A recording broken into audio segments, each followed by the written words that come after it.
Welcome to the 87th Oscars. Tonight we honor Hollywood's best and brightest.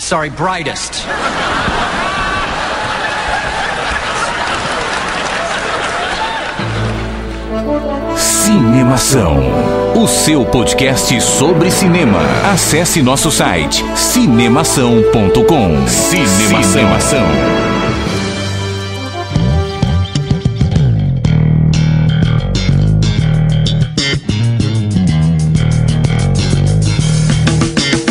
Seja bem-vindo ao podcast Cinemação número 123. Eu sou Rafael Arinelli e liguem para seus pais.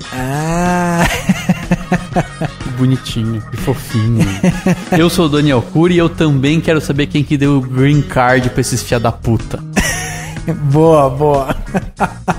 Aqui é o Henrique Risato e eu daria um Oscar pra Lady Gaga. Ah, meu Deus, você achou ela linda? Não achei ela linda, mas achei que ela mandou muito bem na voz. Ah, na voz. Caralho, canta pra caramba mesmo, hein? Canta. Puta que ela tem que ganhar um Oscar, né? Ela é gaga. Tirando que no começo ela tava com o cabelo da Bruxa de 71, né? É verdade.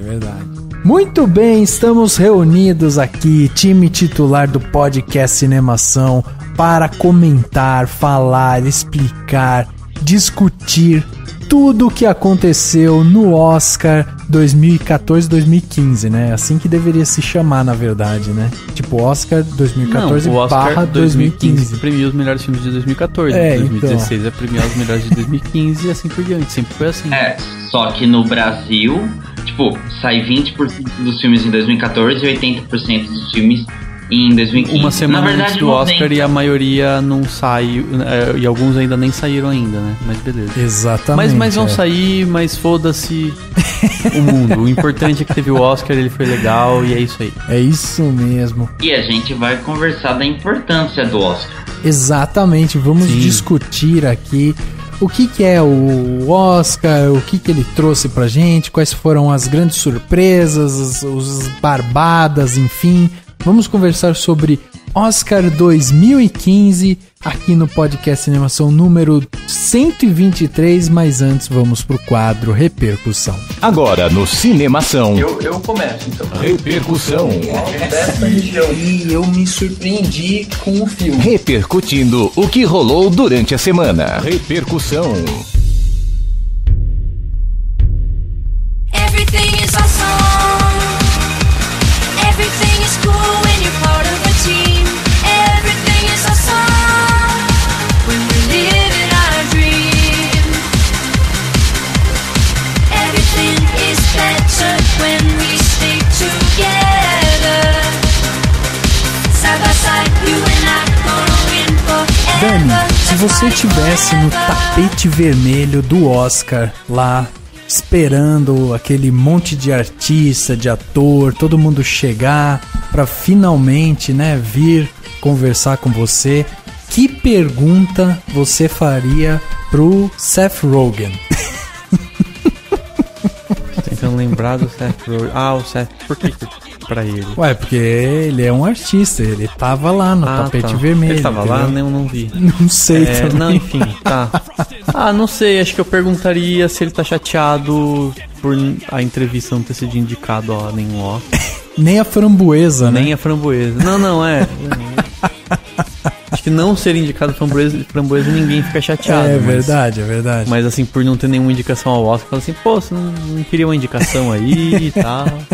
Eu acho que ele ia gostar de uma pergunta dessa. Ele geralmente, ia levar na brincadeira. Geralmente quando os repórteres estão lá, você acha que eles já têm uma lista de perguntas prontas para determinados atores e para outros eles dão uma improvisada? Eu acho que sim, mas assim, eu imagino que tem que estudar muito, cara, pra ir lá. Eu tava vendo, não sei que acho que naquela E! Entertainment eles ficam lá enrolando, e aí apareceu não sei quem e eles falaram, tipo, você que uma pessoa não tão famosa, né?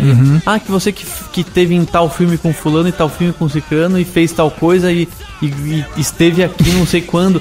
Assim, eles devem ter... Sério mesmo, eles devem ter a lista de todo mundo que vai. Com certeza. Das principais personalidades e, tipo, tudo que a pessoa fez ou estudar um monte da carreira de todo mundo, porque às vezes você não lembra na hora, né? Não, tipo, na real, deve ser um inferno você ser repórter de Oscar, cara. Porque as semanas que antecedem o Oscar e um pouco depois também, você deve ter que fazer, tipo, megas maratonas pra ver filme, estudar os caras e tal. Mas eu acho que o pior deve ser isso, sabe? Ter que ficar lembrando de detalhe e cair na futilidade, né? Porque aí fizeram campanha até pra não ficar perguntando só sobre vestido. Mas, sabe, você tem que ficar perguntando de vestido, de às vezes até de idiotice, do tipo, sei lá, coisa que não é sobre filme, na verdade. Né? E outra coisa também que eu acho que eu não saberia ser é imparcial, porque, sei lá, se chega um cara de um filme que eu não gostei, eu não ia conseguir falar assim, não, então parabéns. Não, eu falo assim, você podia ter ido melhor nesse filme aí e tal. Eu achei que você não ia ser imparcial com os vestidos. Você ia falar, ai meu amor, você tá uma mocreia. Tá horroroso. Lady Gaga vai lavar minha louça.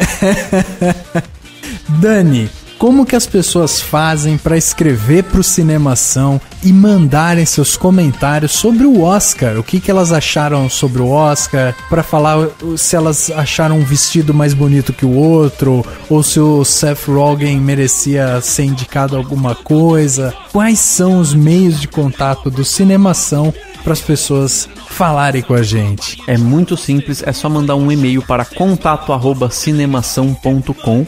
Super fácil, então você pode mandar lá no e-mail coisas mais compridas, destrinchar todos os seus pensamentos, falar o que você achou desse podcast, dos outros, etc, etc. Se você preferir, entra no facebook.com/cinemação, nossa página no Facebook, segue a gente, acompanha as novidades e comente lá o que você quiser em todas as postagens que você quiser. Pode até mandar mensagem pra gente. Quem preferir seguir no Twitter, vai no @cinemação, segue a gente lá, confere todas as novidades todos os dias, o tempo inteiro. A gente tá sempre lançando tudo de novidades, tudo sai na hora lá no Twitter. Se quiser, segue a gente também no Cinemação, no @cinemação também. Tudo cinema, CAO, sem tio, sem cedilha, etc. Acompanhando no Instagram, você vê algumas fotos, algumas coisinhas com imagens bacanas. Quem preferir, entra no cinemação.com, que é obviamente o nosso site, todas as notícias estão por lá e você pode usar o espaço de comentários para dar a sua opinião. Se você quiser ouvir esse podcast num local que não seja simplesmente o local do podcast, você pode ouvir no www.webradiovagalume.com. É uma web rádio que exibe o podcast Cinemação todas as sextas-feiras às 10 horas da noite, com reprises aos sábados ao meio-dia. E claro, não se esqueça de, por favor,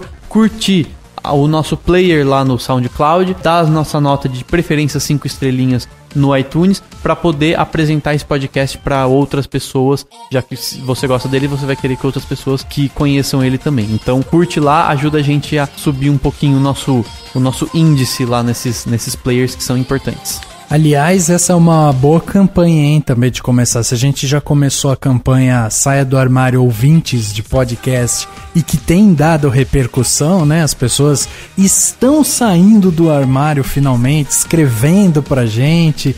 A gente recebeu um comentário, não sei se você viu, de uma pessoa que falou, eu só passei aqui pra dizer, saí do armário. Então, eu falei, nossa, beleza.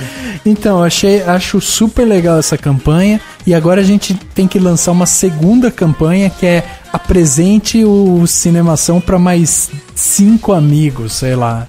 Mande por e-mail, só de retweetar lá no Twitter ou de compartilhar no Facebook já tá ótimo. E a gente tem que pensar em algum prêmio, alguma coisa, né? Tipo, a pessoa apresentou, a gente viu que teve um crescimento de audiência. Quando chegar em uma audiência X, a gente vai blá blá blá. Ó, que da hora, hein? Pode pensar alguma coisa. Vamos pensar. Nem que seja só um chocolate, já é alguma coisa.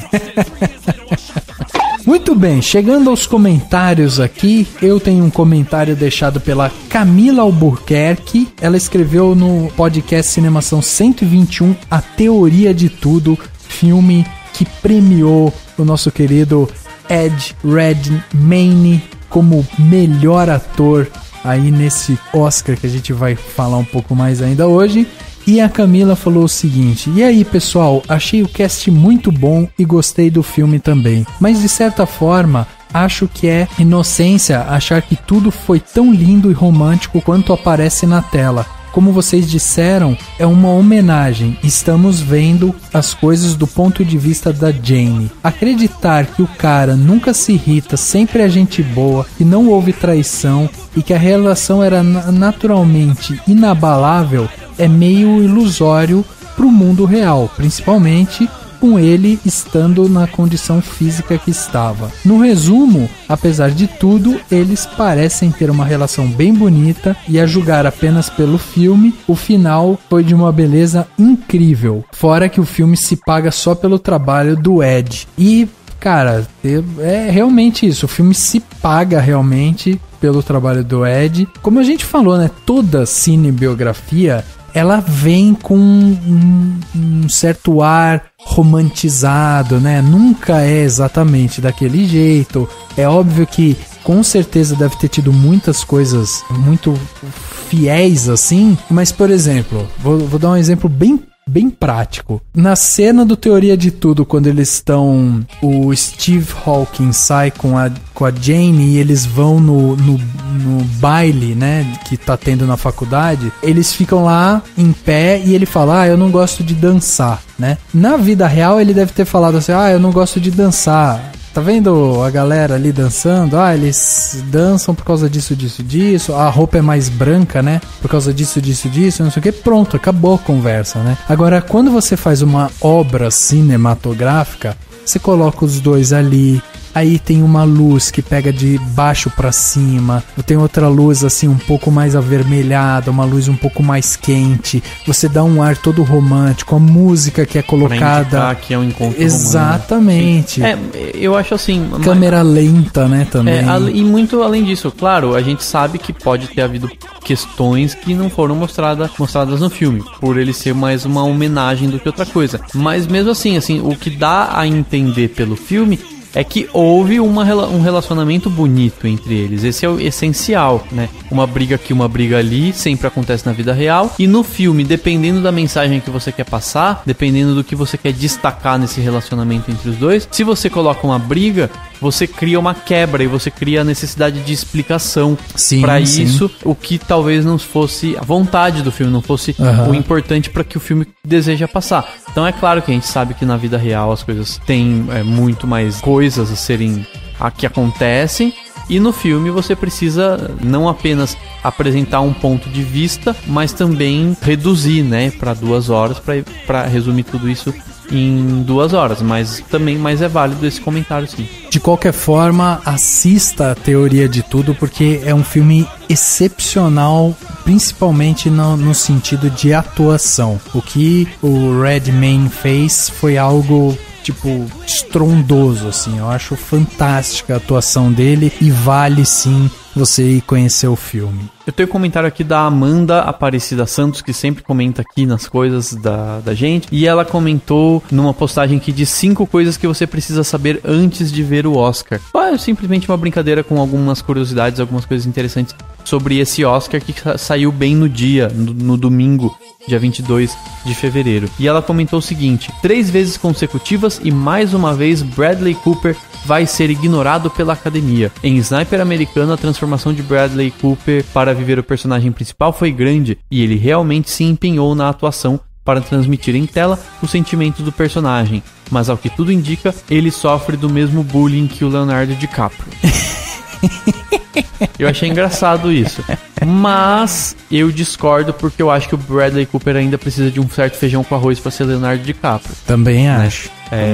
Nem que eu fosse, eu nem fui tão fã do Leonardo DiCaprio no ano passado, quando todo mundo achou que ele tinha que ganhar, que é o Lobo de Wall Street, bababá. Não fui tão fã, mas eu gosto do Leonardo DiCaprio, acho que ele merece ganhar o Oscar alguma vez, e acho que o Bradley Cooper é um pouquinho superestimado em alguns momentos. É um bom ator, mas não é nada tão excepcional, né? Eu também acho, cara. Não tenho essa visão tão grandiosa do Bradley Cooper. E outra, a atuação dele em Sniper Americana é uma atuação segura, uma atuação séria, uma atuação sólida, sabe? Não tem grandes roupantes de emoção ou algo que fuja muito, né, do que é a atuação em si, assim. Então você trabalha com um personagem que, sim, vive um dilema, um trauma e tal, mas, assim, realmente eu acho que ele tá bem longe do Leonardo DiCaprio. Eu acho que o Sniper Americano, assim, talvez não tanto quanto o jogo, a gente vai comentar isso nesse podcast mais pra frente, mas o Sniper Americano foi muito mais o hype do que um filme realmente merecedor de tanta coisa. Então eu acho assim, tava lá, teve as indicações, teve só um Oscar que ele levou e tá ótimo. O Bradley Cooper ainda, eu acho que um dia ele ganha um Oscar, um dia ele vai ter um destaque maior, mas enfim, eu acho que ele tá bem só por já ter sido indicado tantas vezes. Já tá ótimo. Awesome items are the best. Trees, drums, clogs, they're awesome. Rocks, clocks, and socks, they're awesome. Figs and jigs and twigs, that's awesome. Everything you see or think or say is awesome.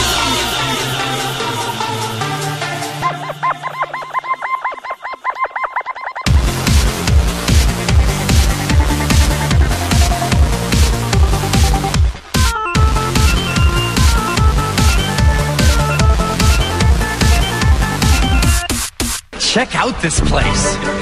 Check out everything. Check out the glamour, the glitter, people tweeting on the Twitter, and no one's drunk and bitter yet, cause no one has lost. Look at the diamonds, the dresses, people going to excesses, the stress is on and everybody's fingers are crossed. I know the camera's on and we're behaving our best, yet I secretly hope someone pulls a Kanye West. But we are here tonight with our Xanax and Dior. Thank you, listen, publicists who fought the Oscar war. Tonight we toast what we love most, and I am thrilled to be your host, cause all of it is for moving pictures, shadows and light, like a magic trick done in plain sight. O Oscar, premiação que faz aí, né, uma homenagem, dá prêmios, comemora o cinema, principalmente o cinema norte-americano, né, essa que é a grande verdade, e ele aconteceu agora no último dia 22 de fevereiro de 2015, e ele trouxe a listagem, fez a grande competição, né, premiou os melhores filmes de 2014, como a gente comentou lá na introdução do podcast. O Oscar, para quem não sabe, é um prêmio que já acontece desde 1927 em Los Angeles, na Califórnia. É um prêmio assim que já tem todo o status e todo o glamour, né, que há muito tempo, tanto que muita gente considera a principal premiação de cinema mundial. Sim. Mas não é a principal premiação mundial, né? É que é muito aqui, na verdade, premiação em si, por si só, já é uma coisa complicada, porque você homenageia algum em detrimento de outro numa coisa que é a arte, que teoricamente dá pra dizer que cada uma tem um significado diferente, independente, etc. Mas faz parte, toda premiação tem o seu viés, tem o seu objetivo. Por exemplo, você pega Gramado, o Festival de Gramado, e a premiação do Festival de Gramado visa valorizar o cinema brasileiro, e é isso que eles vão fazer. Não, exatamente. Entendeu? E daí eles pegam um filme argentino lá e falam, melhor filme estrangeiro, entendeu? Por quê? Porque tá aqui na nossa região. Cada um tem o seu jeito.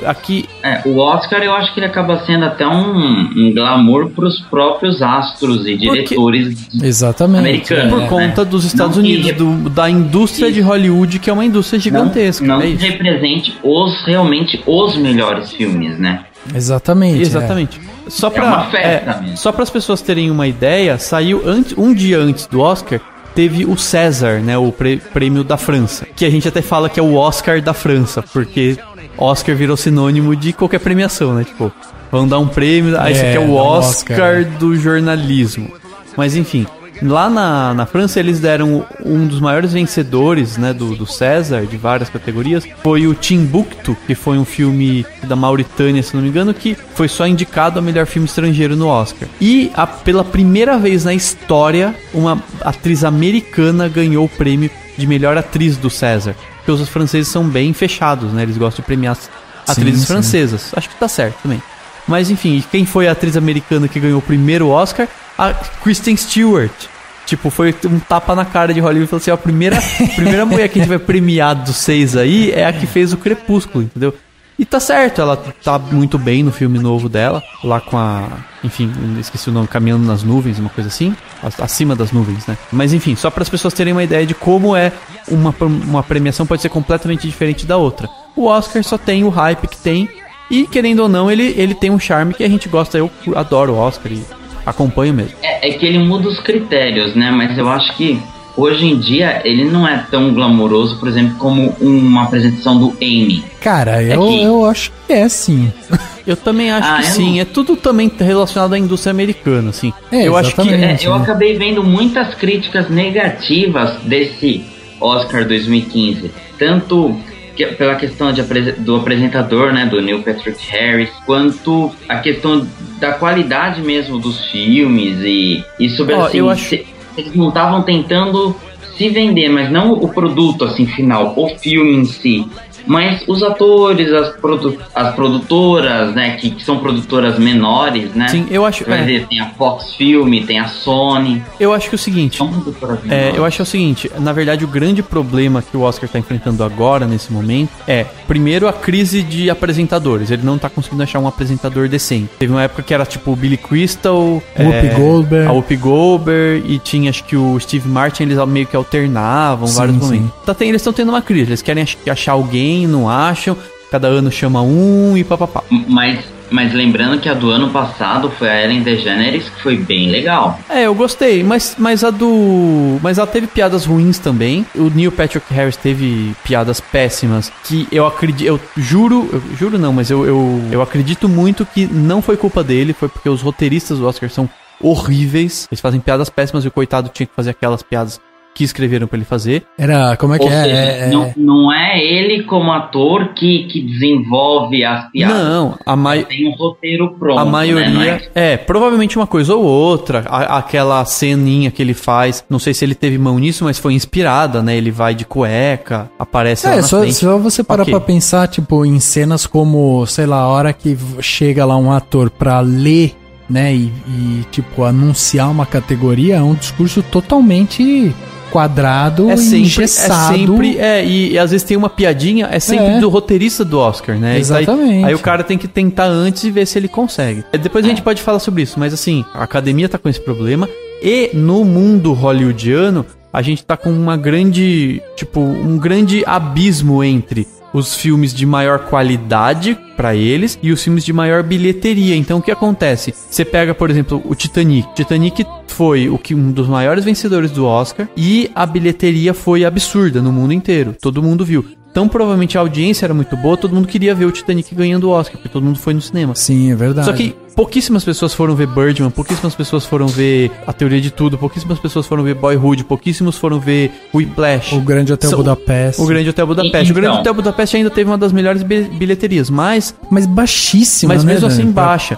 Então assim, e isso eu tô falando no mercado como um todo e incluindo os americanos também. Então tirando os cinéfilos, as pessoas que gostam, a bilheteria foi baixa. Aí o que acontece? Tipo, pro grande público, tô vendo um monte de filme que eu não vi sendo premiado. Exatamente, exatamente. A grande questão é porque hoje em dia não dá pra negar que os blockbusters são os filmes de super-heróis, quadrinhos. E que não são tão bons assim. Vamos combinar que poucos se destacam, entendeu? Se você parar pra pensar artisticamente. Ele faz uma piada disso na música. E depois, a hora que o Liam Neeson, que foi o apresentador, que mais obviamente tava lendo, dava pra ver os olhinhos dele, assim, lendo o teleprompter, também fez uma crítica sobre esses filmes de super-heróis, de quadrinhos e tudo mais. E depois disso, ontem, o James Gunn, que é o diretor do filme Guardiões da Galáxia, ele, no Facebook pessoal dele, comentou sobre isso. Ele falou que os filmes de quadrinhos, eles deveriam ter mais destaque dentro do Oscar. Por exemplo... É a opinião dele, que é diretor. Um filme muito bom, Então, pra melhor filme, por exemplo. Cara, mas ou mas a que gente não ainda- teve nenhum que É, mereça essa. Então faça um, então tem que fazer filme de super-herói Não, eu decente, acho que muito tem, bom. cara, eu acho Não que tem, Henrique. Eles não encaram, por exemplo. Não, calma aí, como não encaram? Vamos parar pra pensar nos filmes indicados nesse ano. A gente teve muito forte Boyhood, que tinha lá 12 anos de filmagem, não sei o que, uma história, sabe, mais crua e tal. Aí você pega O Grande Hotel Budapeste, uma história muito teatral, né, com cores muito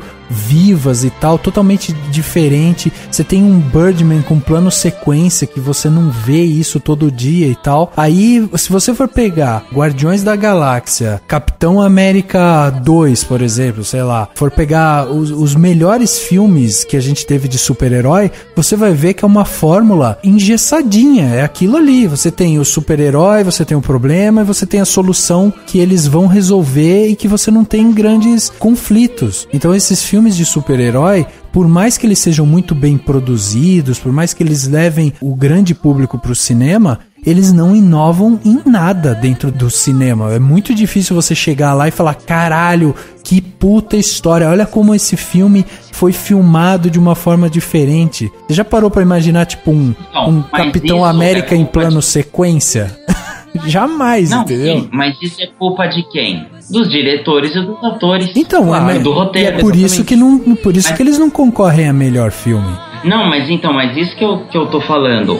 Eles não têm espaço, eles não têm chance de concorrer. Foi o que o James Gunn falou. Os diretores deviam ter mais ideias pra poder concorrer de pau a pau, porque como a gente acabou de falar, esses filmes que concorreram ao Oscar, que são primorosos, a maioria deles tem um podcast pro pessoal ouvir aqui no Cinemação, mas assim, todos foram feitos como filmes artes, ou basicamente isso. Esses filmes de super-herói, eles acabam tendo uma formulazinha, e os diretores encaram assim. E esses filmes é que tiveram maiores bilheterias. Tipo, a galera foi mais assistir, por exemplo, Guardiões da Galáxia, por exemplo, apenas, do que o Grande Hotel Budapeste. É, sem provavelmente. dúvida. E outra, não é nem os Então diretores. ele não é um reflexo do que o público mais tá vendo. Exatamente. Ele é um reflexo do público que gosta de cinema.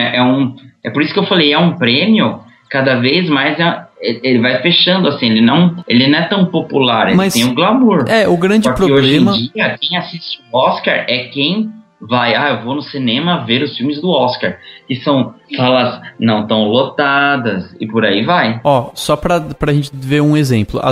Eu tô lembrando aqui, os últimos Oscars que tiveram grandes bilheterias indicadas foram no Oscar de 2011, que o Toy Story 3 foi indicado ao Oscar de melhor filme, e ele ganhou de melhor animação, né? E foi indicado a melhor filme. E na minha opinião, uma indicação merecida, embora não merecesse ganhar o Oscar de melhor filme. Eu acho, né? Eu acho que tem outras características a serem pensadas. E em 2010, quando o Guerra ao Terror ganhou, o Avatar estava concorrendo também como melhor filme. Também acho que não mereceria ganhar, mas foi interessante a indicação e foi uma das maiores bilheterias da história, enfim, números estrondosos e tal. Então assim, se a gente parar pra pensar, o Oscar não recebe sempre as grandes bilheterias, mas eu acho que no momento a gente tá vivendo um período de pasteurização dos grandes filmes, quer dizer, e cada vez menos se ousa produzir um filme um pouco mais interessante com algo diferente, entendeu? E a academia tá tentando fazer isso, tá tentando mostrar, a gente vai premiar esses filmes, entendeu? Só que a gente precisa deixar claro uma coisa, esses filmes, Birdman, Boyhood, Grande Hotel Budapeste, eles não são filmes independentes, eles não são filmes, tipo, filme baratinho, não. Eles são filmes bem mais baratos que os grandes blockbusters, mas tem por trás os estúdios com as suas versões para filmes mais baratos ou que eles chamam de independentes pro padrão hollywoodiano. Talvez o mais simples desses seja justamente o Boyhood, né? Que é o que, assim, que tem um orçamento mais modesto. Mas ele ainda assim tem uma distribuidora importante. Aí você tem a Fox Searchlight, que é o braço da Fox para filmes menores, vamos dizer assim. Você tem a Sony Classic, você tem cada grande estúdio tem seus braços para filmes um pouco menores, para incentivar isso. E a academia tá de uma certa forma, há bons anos, diga-se de passagem, dizendo assim, gente, esses filmes que são bons e tudo mais. E ainda a gente tá vivendo um momento da história em que o grande público vai pagar pra ver esses grandes blockbusters e o resto ele vai esperar chegar no canal sob demanda, na TV a cabo, vai baixar, etc. Então a gente tá vivendo também um momento em que as pessoas estão vendo outras formas de ver filmes e tudo mais, e aí a discussão vai até o resto da eternidade pra gente falar sobre isso. Os filmes, eles não fizeram tanto sucesso assim. Uma das primeiras piadas lá do Neil Patrick Harris foi dividir o público no meio e falou assim, uma metade são todos os outros filmes. Exatamente. A outra metade, sozinho, é o sniper americano, né? Na verdade, ele até falou, ele falou assim, todos os filmes são essa metade. O sniper americano é a Oprah. Foi uma das primeiras piadas que, tipo, ninguém entendeu. Não, foi uma piada bem tosca dele ter falado assim, você é rica. Tá, ok. Então, por que foi muito rentável? Porque é um filme que fala de um cara que é uma personalidade lá do exército americano que realmente existiu, que morreu em 2013, causou muita comoção. Sim. O livro vendeu bastante. O livro dele vendeu bastante. Os filmes arte, eles foram, tipo, somando todos, deu aquele, entendeu? So here's the thing. Alan Turing never got to stand on a stage like this and look out at all of these disconcertingly attractive faces. And I do. And that's the most unfair thing I think I've ever heard. So in this brief time here, what I want to use it to do is to say this. When I was 16 years old, I tried to kill myself because I felt weird and I felt different and I felt like I did not belong. And now I'm standing here, and so I would like for this moment to be for that kid out there who feels like she's weird or she's different or she doesn't fit in anywhere. Yes, you do. I promise you do. You do. Stay weird, stay different, and then when it's your turn and you are standing on the stage, please pass the same message to the next person who comes along. Agora, uma coisa interessante que a gente vai acabar falando é assim, o Oscar, como o programa Oscar, né? Não sei, não foi tão legal de assistir, né? Eu não sei eu já tenho pelas piadas. Eu achei assim, algumas piadas foram legais, a maioria foi ruim, mas faz tempo que é assim. O Neil Patrick Harris foi ok na maioria das vezes. Não sei o que as pessoas esperam também dos apresentadores do Oscar. Eu acho que na minoria das vezes, viu, Dani? Porque, eu curto o Neil Patrick Harris pra caramba. Assisti ele em todas as temporadas How I Met Your Mother, em American Horror Story, agora essa última temporada. Ele é um puta de um ator. Mas você via na cara dele assim, tipo, ele ficava esperando o povo rir e ninguém ria. E ele tava muito... Eu acho que pra ele foi muito constrangedor. Sim, e ele tava muito nervoso, mas, gente, pelo amor de Deus, com o texto que ele tinha que falar lá, eu me recusaria. Ele deve saber que o texto era ruim. Ele devia saber que o texto era ruim. O cara que trabalhou num seriado de comédia durante tanto tempo, tipo, ele entende trabalha com isso. Exatamente. Enfim, e ele apresentou o Tony Awards, que é outra coisa. Eu achei assim... Só pra citar, a canção no começo foi bacana, eu achei legal, né? Eles cantam, homenagearam... de todos os filmes, homenagearam os filmes, etc. Falaram um pouquinho de todos os filmes indicados, dos principais. Teve um momento em que ele apareceu lá de cueca, fazendo uma citação do Birdman. E ainda misturou com o Whiplash, que foi super legal. Teve a primeira piada de todas, eu achei interessante cutucar isso. Ele falou assim... ele usou o termo... Ele foi falar brightest, né? Tipo, os mais brilhantes. Ele falou whitest, que seria os mais brancos. Aí ele falou, desculpa, errei, tudo bem. Isso porque o Oscar foi criticado por não ter... Acho que pela primeira vez em muitos anos não tinha nenhum ator negro indicado nas principais categorias. O Selma foi totalmente deixado de lado, né? Essa discussão eu acho assim. Eu acho que a crítica que tem que ser feita na minha opinião, o Selma foi um pouco deixado de lado e o Jogo da Imitação ganhou muito destaque. Pra mim, isso é o grande problema. O fato de ser uma premiação mais branca e masculina, ser uma premiação extremamente branca e extremamente masculina, é só reflexo de Hollywood. Hollywood é assim. Hollywood não faz poucos filmes para negros, faz poucos filmes... É o acaso também. Talvez os atores negros dos Estados Unidos não tenham pego bons papéis. O David Oyelowo foi super elogiado pelo Martin Luther King. Por isso que eu falei, uma coisa é você chegar e falar assim, não tem negros. Não, Ok, isso é um Mas se você reflexo for parar de pra Hollywood. pensar, a Jennifer Aniston também foi super elogiada e, no entanto, não tava lá. Eu acho que é um pouco... Eu acho que esse discurso de ficar falando toda vez quando acontece que um negro não aparece, Não, que calma. o viado não é premiado, que não sei o quê, eu acho um discurso muito batido também e um pouco, sabe, maçante. Não, mas a até questão não é quando essa. vão ficar nisso? Não, eu acho assim, a luta, a importância tem que ser na igualdade geral, ou seja, Hollywood podia usar mais atores negros no elenco de uma forma geral, por exemplo, estão falando agora que o próximo James Bond seria aquele ator, o Idris Elba, que, porra, seria sensacional. Enfim, essas coisas. E aí, consequentemente, por exemplo, a Ava DuVernay, né, que é a diretora do Selma, ela poderia ter sido indicada a melhor diretora.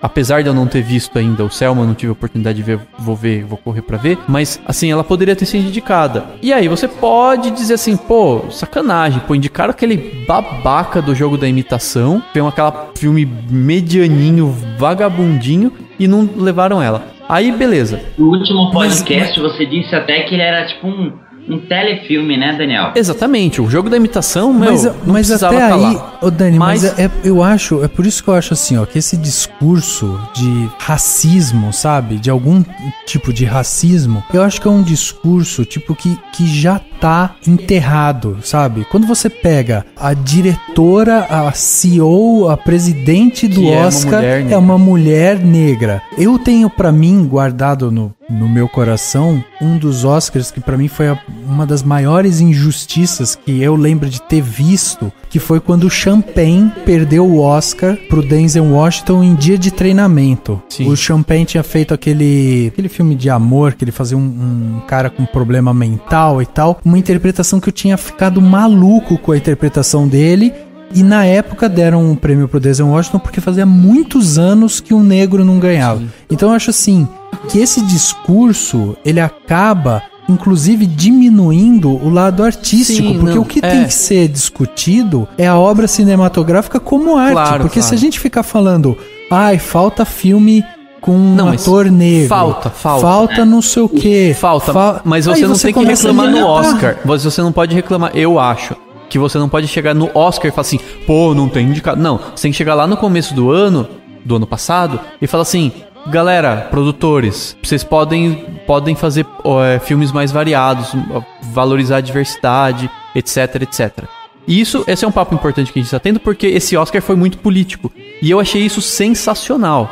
Eu achei sensacional, porque o cinema, ele precisa ser político. A arte precisa discutir política, né? A arte tá aí para isso.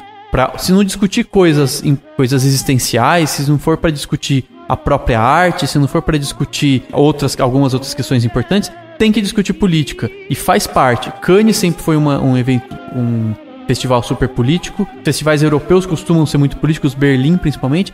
E esse Oscar foi bastante, né? Tanto nas premiações, nos resultados e principalmente nos discursos de quem ganhou, inclusive do próprio Selma, que ganhou pela canção, eu achei até muito merecido, inclusive, e fizeram discursos muito políticos, inflamados, assim. Eu acho isso genial e eu acho que o Oscar tem que ser assim, né? Não sei o que vocês acham, mas eu acho que... E daí a gente pode citar, se vocês quiserem, eu posso citar os momentos que eu achei interessantes. Mas você acha que ele tem que ser... Eu não entendi agora o seu argumento, porque primeiro você falou que a gente não pode discutir isso no Oscar, que tem que discutir isso antes. Eu tô falando das pessoas que criticaram... Calma lá, uma coisa as pessoas que criticaram o Oscar porque não tem indicados negros, entendeu? Isso eu acho que não é uma crítica válida, na minha opinião. Né? Mas é uma crítica válida a Hollywood. Você pode fazer essa crítica à estrutura hollywoodiana como uma estrutura essencialmente branca e masculina. Se você vê, por exemplo, acompanhar o Facebook da Gabi Egito, que gravou já com a gente aqui, que mora em Los Angeles, ela critica muito isso. Lá as mulheres são muito pouco valorizadas como diretoras. Mulher, negro, você vê muito isso. Enfim. Aí, ok, beleza. Então, Hollywood, outra coisa é você chegar no Oscar e falar assim, não tem mulheres indicadas. Sim, não tem mulheres indicadas, porque não tem mulheres produzindo. Antes de ser indicadas, elas precisam produzir. Então vamos batalhar lá embaixo. Então, foi mais ou menos o que eu disse sobre os atores negros, né? Assim, será que eles fizeram tanto destaque? maior do que os outros Sim, atores. Apesar do David Oyelowo ter merecido uma indicação muito mais que o Benedito Cumberbatch. Mas aí até aí eu também acho que o Ralph Fiennes também merecia, e mesmo assim... E mesmo assim não foi. Ok, tava, beleza, ok. Mas eu acho que essa que é a discussão, Sim. é justamente isso, é no cerne do negócio, né? Em vez da gente ficar... Porque assim, na hora que você vai pra premiação, onde você vai avaliar a obra cinematográfica, vai falar de arte, tipo, qual é o melhor filme em termos artísticos, qual foi que usou a melhor técnica, que teve o melhor roteiro e tal, esse discurso racista, ele acaba se esvaindo, né? Porque, na verdade, é como você falou, ele vem lá de trás. E aí, quando você vai vendo que o resultado é um monte de indicação pra homem branco, pra, sabe, não tem mulher na direção, pra não sei o quê, na verdade ali é a síntese do que acontece há um tempão atrás. Então, o que eles têm que discutir, na verdade, é não o momento. Sim. Porque, porque vira uma discussão muito pontual. Claro. E aí o que eu tô falando E é uma contradição doida, porque quem ganhou o Oscar de melhor diretor e o Oscar de melhor filme? Diretor mexicano, um latino, o que pra eles é tipo o empregado, o faxineiro, entendeu? É, que também sofre muito preconceito. O Champagne, que é muito amigo do Inharrito, ele fez essa brincadeira que foi a frase de início do Daniel. Quem deu um green card pra esse filho da puta? Porque eles são amigos. Acho que ele não falou filho da puta. Ele falou son of bitch, sons of bitches. Ele usou son of bitch. Falou son of bitch. Mas assim, só pra deixar claro o que eu tava falando antes. Então assim, essa discussão precisa ser canalizada de forma certa. Mas na hora em que você premia um filme, na hora que você dá um Oscar pro Inharrito, que é mexicano, na hora que você dá o Oscar pro Common e pro John Legend pela canção do Selma, na hora que você dá o Oscar pra Patrícia Arquette, que é uma atriz que não se deixa levar por essa coisa da plástica e de ficar recalchutada e não consegue tanto destaque porque as pessoas não querem dar prêmio pra ela, não querem dar papel pra ela porque ela, tipo, tá envelhecendo e não faz plástica. É sério, é verdade, ela tem dificuldade de achar emprego, né? E, tipo, porque ela fala assim, eu sou desse jeito, né? Eu sou uma mulher. Enfim, quando ela vai lá e fala da questão da igualdade salarial para mulheres, assim, quando você dá esses prêmios, essas pessoas têm que falar sobre esse assunto. Elas têm que chamar atenção para esses assuntos que são importantes de serem discutidos. Porque é a arte que traz isso. E o cinema alavanca essa discussão que, na minha opinião, é importantíssimo que a gente tenha. Então, só pra gente citar os momentos super políticos que o Oscar teve. No começo, a Reese Witherspoon e outras atrizes estavam com a campanha chamada Ask Her More, que seria pergunte mais pra ela. Porque geralmente chega a mulher lá no tapete vermelho, o que eles perguntam? O seu vestido, a sua unha, o seu cabelo.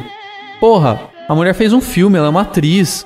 Pergunta do filme dela, pergunta do próximo filme dela, pergunta de alguma coisa inteligente e não do cabelo, do vestido, né? E as pessoas ficam focadas só nisso, no vestido que a pessoa tá usando, se a luva da Lady Gaga. Porra, a Lady Gaga foi lá, cantou pra caralho. A puta de uma atriz, uma cantora, é uma mulher que se renovou completamente. Tipo, ela é cantora pop, virou uma tipo diva, né, do Oscar. Nossa, foi impressionante, velho. Foi sensacional e as pessoas falam, tipo, da luva dela. A luva é feia, ela lavou minha louça depois. Dane-se. Mas assim, o negócio das mulheres é até legal, porque até as roupas delas, né? Antes, os vestidos eram com muito decote, com curtos ou abertos do lado. Hoje, nesse último Oscar, foi a minoria, assim, né? Exatamente. Eu acho que aos poucos né? A tendência é essa, que seja, claro, vai ter, acho que a moda é uma coisa importante, tem a sua importância, né? Tipo, né? Elas vestem, a tendência é rosa com sei lá o quê. Tem isso, ok, só que você não precisa transformar isso na estrela da noite. A estrela da noite é o cinema, é a arte e não a moda. Outra coisa que eu reparei, que eu achei engraçado, foi que no ano passado, quando a gente teve a Ellen DeGeneres, né? A gente via em vários takes, principalmente na plateia, o Brad Pitt e a Angelina Jolie, né? A Angelina Jolie, ela montou um filme pra estar no Oscar, que é o Sim. Invencível. É o famoso Oscar bait. Exatamente, ela contratou os melhores, estavam com ela, tava todo mundo ali. E ela se sentiu sendo deixada de lado e ela foi a público e meio que tem umas cutucadas no Oscar. E eu achei engraçado, porque quando você assistiu o Oscar, as tomadas e tal mostraram pouquíssimas vezes se nem lembro, na verdade, de ter visto ela lá, entendeu? Sim, eu não sei se ela tava lá, mas... Porque assim, tipo, eu não sei nem se ela foi talvez realmente, ela tenha ido mas, porque tipo, o filme dela teve as exatamente, agora, tipo, deram uma boicotada nela mas ali eu também. acho que assim, ok, enfim, tem vários temas aí, mas de fato o filme dela não foi nenhuma maravilha. Foi um filme bom. Não foi, ela deu uma choramingada, mas foi o que eu tô dizendo mas é assim, isso, continua, eu acho assim, tipo, Angelina, continua aí, vai fazendo mais filmes que um dia você chega lá, ok, beleza. Ela teve motivo, né, Rafa, agora, né? Então, ela tinha motivo pra aparecer mais, pra né? reclamar. Não, e pra aparecer mais. Daí no ano passado, quando a gente teve o 12 anos de escravidão, quando o Brad Pitt era o produtor do filme, a gente viu eles vários momentos em várias tomadas, quando passa aquela câmera mostrando a plateia e tal, você vira e mexe olhava eles, né? E dessa vez a gente não viu eles, assim, eles passaram muito despercebidos. E mesmo assim, eu entendo, de uma certa forma, como, assim, sabe? Tipo, uma pequena retaliaçãozinha, sabe? Tipo, não vamos ficar mostrando muito. A pessoa chegou, ficou, sabe, dando uma choramingada, falando da gente, não sei o quê. Vamos focar em quem tá realmente concorrendo aqui e tal, entendeu? Sim. Então... Na verdade, a única hora que o Neil Patrick Harris, ele vai no meio do público, ele desce, ele fala com duas anônimas, e eu achei bem engraçado que ele vai brincar com Steve Carell, que tava concorrendo pelo Foxcatcher, né? Sim. Aí ele fala, qual que é o seu nome? Dele, Steve. Dele, quem que você quer conhecer daqui dos atores, como se fosse assim, dos atores de verdade. Foi a piadinha, foi legal que o Steve Carell entrou na brincadeira. Eu quero conhecer o Ed Norton, né, o Edward Norton. E foi engraçado porque todo mundo se surpreendeu com o Steve Carell, porque, que nem o Rafa, que é super fã da série The Office, é um ator basicamente de comédia, né? E então ele fez um papel que, mesmo que ele tava por baixo de uma puta maquiagem, aparentemente é um excelente filme, né? Sim, mas pode ser que tivesse combinado também, né? Às vezes muitas vezes eles combinam essa brincadeira. Lógico. Mas foi uma piada que funcionou. Não, sim, pode ter combinado, mas o que eu quis dizer foi assim, ele não babou muito ovo pra outros atores, entendeu? Sim. We have fought for everybody else's equal rights. It's our time to have wage equality once and for all, and equal rights for women in the United States of America. When the glory comes, it will be ours. It will be ours. Oh, one day, when the war is won, we will be sure. We will be sure. Oh, glory, glory, oh, glory. Só pra voltar nas questões políticas, tipo, quando o melhor curta de documentário ganhou, a moça que recebeu o Oscar, ela falou um tema super polêmico e que é importante ser tocado, porque o Crisis Hotline, que é o curta de documentário que ganhou o Oscar, ele fala sobre esses telefones que as pessoas ligam quando estão desesperadas, quando estão precisando de ajuda, etc. E ela falou que o filho dela se matou. Falou assim, meu filho se suicidou e a gente precisa falar sobre isso, sobre esse assunto, sobre depressão, suicídio, etc. Então isso foi um outro tema abordado no Oscar, que ela falou lá e deixou. Depois foi uma bosta porque o Neil Patrick Harris fez uma piada idiota sobre o vestido dela, né? Tipo, acho que ele tentou assim, vamos tentar dar uma quebrada, mas não ficou legal, entendeu? Porque ela falou de um assunto muito sério. Mas, ok. Aí, um pouco depois, o Graham Moore, que foi o roteirista do Jogo da Imitação, ganhou o Oscar. Eu fiquei muito puto, porque, tipo, é o pior roteiro que tinha pra ganhar o Oscar, deram pra ele.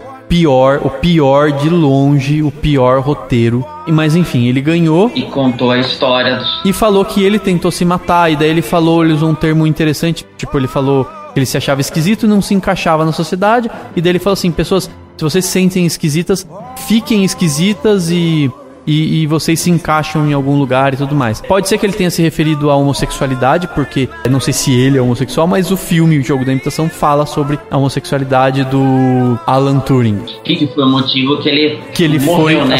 Ele foi condenado à morte, enfim. E aí, enfim, ele falou isso, fez um discurso bem legal, ainda bem, porque senão teria sido o desastre da noite, né? pelo menos ele serviu pra dar esse discurso, porque foi o Oscar menos merecido da noite, assim, eu fiquei muito puto. Quem me acompanhou no Twitter viu, eu xinguei as pessoas de filhos da puta. Eu falei, filhos da puta, eles deram o Oscar pra esse cara. Deu uma de champanhe, então. Oi? Eu fui champanhe antes do champanhe, porque... Mano, não era pra ter ganhado. Fiquei muito puto, sério mesmo, muito puto. Mas pelo menos ele fez um discurso bacana. E aí, além disso, teve a Patrícia Arquette falando do direito das mulheres e a Meryl Streep pirando lá. Teve o discurso do Inhárrito no final, que foi sobre imigração. E teve o John Legend e o Common, que fizeram um discurso, tipo, digno de Oscar. De Oscar, digno de Martin Luther King mesmo, assim, um negócio fenomenal. O discurso deles foi fenomenal.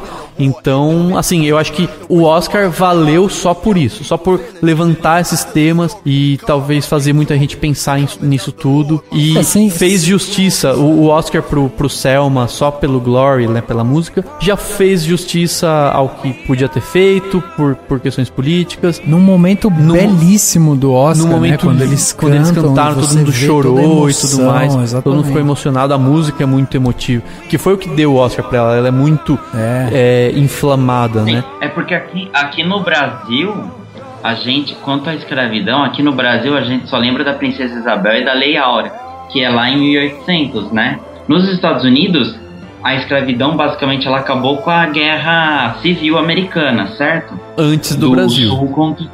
Isso, do sul contra o norte. Ser abolida no Brasil. Exatamente, aí acabou a escravidão.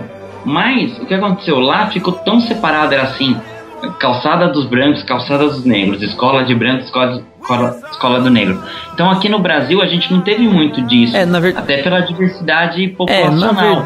Na verdade no Brasil a gente teve isso de uma forma mais velada, porque tipo, eles foram pros lugares que depois se transformaram, foram chamados de favela. E é velado até mais, hoje. Velado A gente tem muito discurso de que a gente é um país muito misturado, essa coisa muito alegre, não sei o que, mas sabe, também não é bem pra assim. Tanto, mas de fato, assim, o Brasil, eu acho que tem menos líderes largamente conhecidos, vamos dizer assim, pelos negros e tal, mas ainda assim tem muitas histórias interessantes no Brasil de luta e tudo mais. De qualquer forma, se você que tá escutando não viu essa cena, né, onde a gente tem aí essa apresentação da música do Selma, dá uma procurada no YouTube, dá uma procurada aí, porque vocês vão achar, é um momento mais emocionante, sem dúvida, o grande ponto alto do Oscar desse ano foi realmente esse momento da canção. Eu acho agora importante a gente começar a falar sobre a premiação em si, né, o que foi premiado, o que deixou de ser premiado,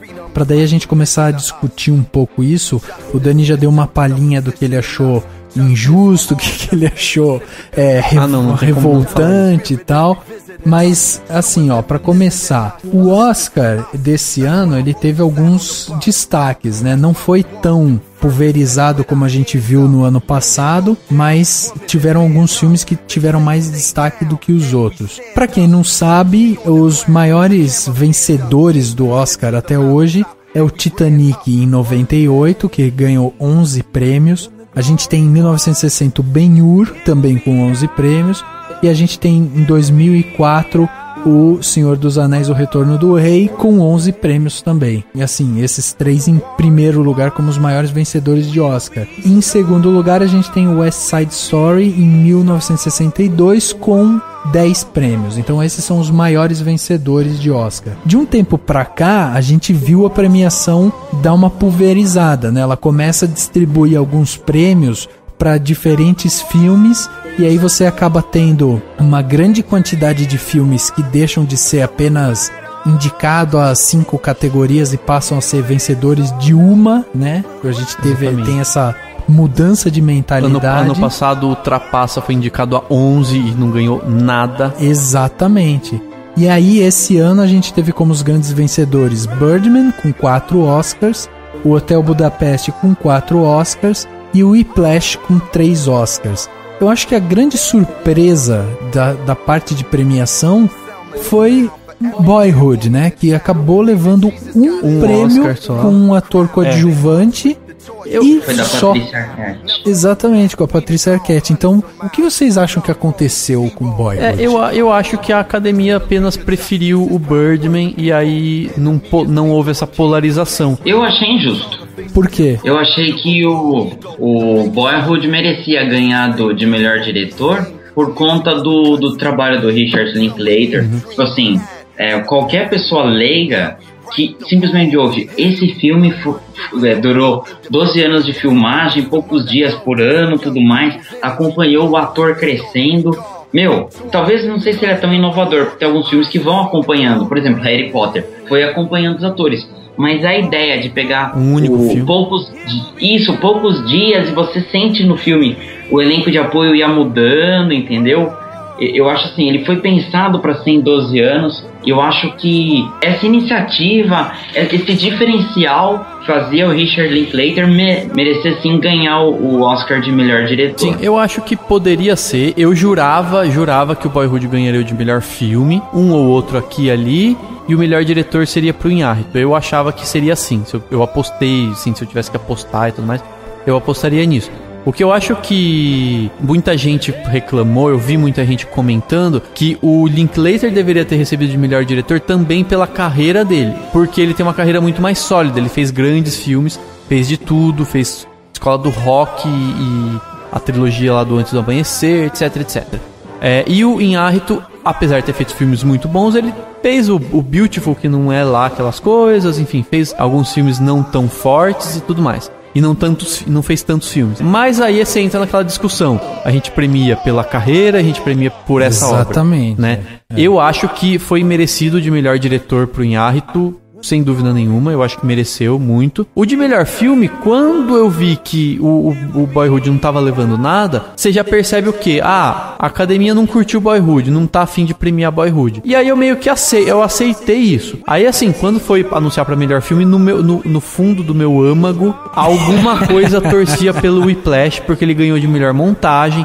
Existe aquela teoria de que melhor montagem, consequentemente, é o melhor filme, o que não vem acontecendo faz bastante tempo no Oscar. Mas, no meu fundo, eu tava torcendo, falei, putz, eles podiam falar o Whiplash, seria sensacional, tipo, a surpresa da noite. Não foi, mas também não acho que não foi merecido. Eu acho que o Birdman mereceu o destaque que teve, mereceu ser o campeão da noite, de certa forma, porque foram os principais prêmios, né? Roteiro, diretor e... Não cara, eu acho que o Birdman acabou vencendo muito também porque mostra os bastidores lá da Broadway, um ator, o quanto que o ator sofre. Sim, tipo assim, é a metalinguagem da arte, ele fala de arte e eles tendem a premiar, que nem como foi com O Artista, né? O filme O Artista faz uns anos já que ganhou, não vou lembrar o ano exato. Mas tipo, o Artista ele ainda foi mais inovador, foi preto e branco. Não, isso não é inovador, isso não, tá, ok. Ele teve esse diferencial, mas o Birdman foi, tipo, teoricamente numa tomada só, né? Não foi, mas teve essa pegada. Então, assim, cada um tem as suas habilidades técnicas, as suas técnicas. Mas que vem a briga daí de se foi inovador ou não. Não, a questão não é ser inovador ou não. A questão é se o Oscar foi merecido devido à coragem de ter sido feito aquele filme. E a academia premia os filmes que são ousados, entendeu? E que falam de arte, que falam do fazer cinema, do fazer artístico. Eles tendem a gostar disso. E o que o Birdman é uma grande metáfora do próprio fazer cinema e dos atores e do fazer teatro, sim, etc, etc. Eu tenho uma teoria que, pra mim, na minha cabeça, tava assim, ó. O Iñárritu já tinha levado um Oscar, né, quando ele pegou melhor roteiro original. Sim. Então ele já tinha ganhado ali. Quando ele ganhou o melhor roteiro original, eu falei, eu acho que ele não vai levar melhor diretor, porque ele vai concorrer cabeça a cabeça com o melhor filme, e aí, consequentemente, como ele escreveu, dirigiu e, né, fez o filme, se ele ganhar melhor filme, ok. Então eu olhei e falei, ele ganhou melhor roteiro original, eu tava torcendo no melhor diretor pro Wes Anderson, porque eu acho o trabalho dele muito bom, assim, tipo, pra mim o filme que eu mais gostei dessa linha dos filmes do Oscar foi o Grande Hotel Budapeste, e aí na minha cabeça era, o Wes Anderson vence melhor diretor e o Iñárritu vai ganhar com Birdman melhor filme, era isso que eu tinha pensado. O Iñárritu ganhou com melhor filme e melhor roteiro original, tá bom, ok, o cara, tipo, mostrou que, obviamente que a direção dele foi impecável, sim, entendeu? Sim. Se ele fez um roteiro e ganhou o melhor filme, obviamente que ele tem uma direção impecável. Agora, o fato dele ter ganhado o melhor roteiro, o melhor diretor e melhor filme mostra realmente que a Academia primou justamente por esse discurso, né, que tinha de uma metalinguagem, uma coisa um pouco mais filosofal do que poderia ter, né? Porque os outros filmes são muito mais diretos, né? São mais focados em um detalhe. Você não é um filme que te leva a ficar pensando e a discutir e tal. Eu acho que daí a grande chave tá no fato de que o Boyhood não levou mais nada. Porque se ele tivesse levado, por exemplo, ele tinha muitas chances de ganhar de montagem. Tava todo mundo apostando nisso. Por que montagem? Porque foram 12 anos de material coletado pra você montar num filme coeso. Isso é um puta de um trabalho de montagem. Mas foi, na minha opinião, foi muito justo que o Whiplash tenha ganhado. Por quê? Porque a montagem do Whiplash é também, assim, o primor do primor. É genial a montagem do Whiplash. E, só para as pessoas entenderem, o Birdman não foi nem indicado pra melhor montagem. Por quê? Porque ele foi todo montado previamente. Como ele tinha que ser aquela sequência de fatos certinho, não tinha cortes, era para ser uma coisa única, então o montador não tinha opção. Tipo, eu tenho que cortar aqui e terminar aqui, eu não tenho nem o que mudar. Então a montagem foi totalmente engessada, tipo, era uma coisa só e pronto. Então o montador você não pode dar prêmio pra ele, tipo, ele não foi nada criativo, ele fez o que o roteirista falou, ele fez o que tava no planejamento todo do filme. E seria um chute no saco da... Não, ele nem foi indicado. Não, eu sei, mas já pensou se ele fosse indicado e ganhasse, tipo, um chute no saco dos montadores? Exatamente, fala, pô, quem ganha é o cara que não montou, né? Exatamente. E aí, assim, o que acontece? Como o Boyhood não levou nada, não levou o melhor roteiro original, acho que também não merecia, mas enfim, não levou. Não levou montagem, não levou outras categorias e só o de melhor atriz coadjuvante, você fala assim, a Academia não curtiu tanto assim o Boyhood, acharam bacana e ok, entendeu? Então, e na minha opinião, a Patricia Arquette só ganhou porque não teve nenhuma grande atuação de atriz coadjuvante, entendeu?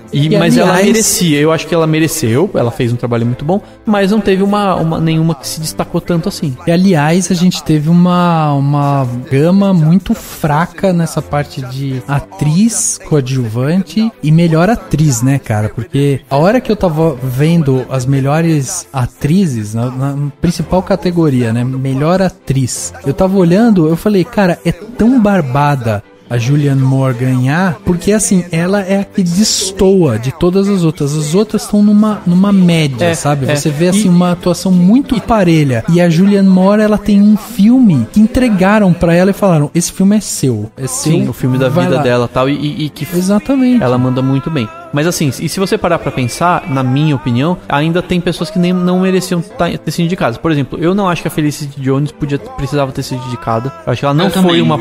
Nossa! Não. Em atriz coadjuvante, teve a... Como vencedora, você fala? Não, indicada a atriz coadjuvante... A gente Emma teve Stone do Birdman. A Emma Stone, que eu até gostei dela, mas ok, aceito a sua crítica, mas a Keira Knightley no Jogo da Imitação, tipo, aliás, nada nesse filme. Então, mas parece que não tem. Entendeu? Aí, nada desse filme é bom.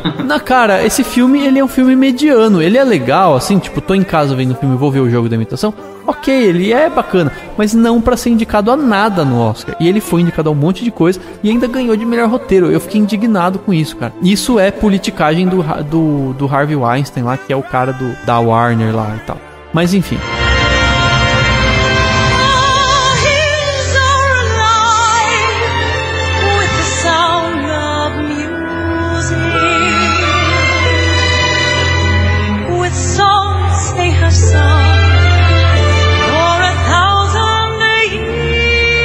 Eu também acho que a Emma Stone, tipo, era totalmente dispensável, mas agora pensando, tipo, atriz coadjuvante, tipo, quem? Sabe? Sim. Tipo, quem então vai entrar no lugar dela? A Emma Stone é tão dispensável quanto a Jennifer Lawrence no Trapaça. Tipo, foi lá, mais gritou do que...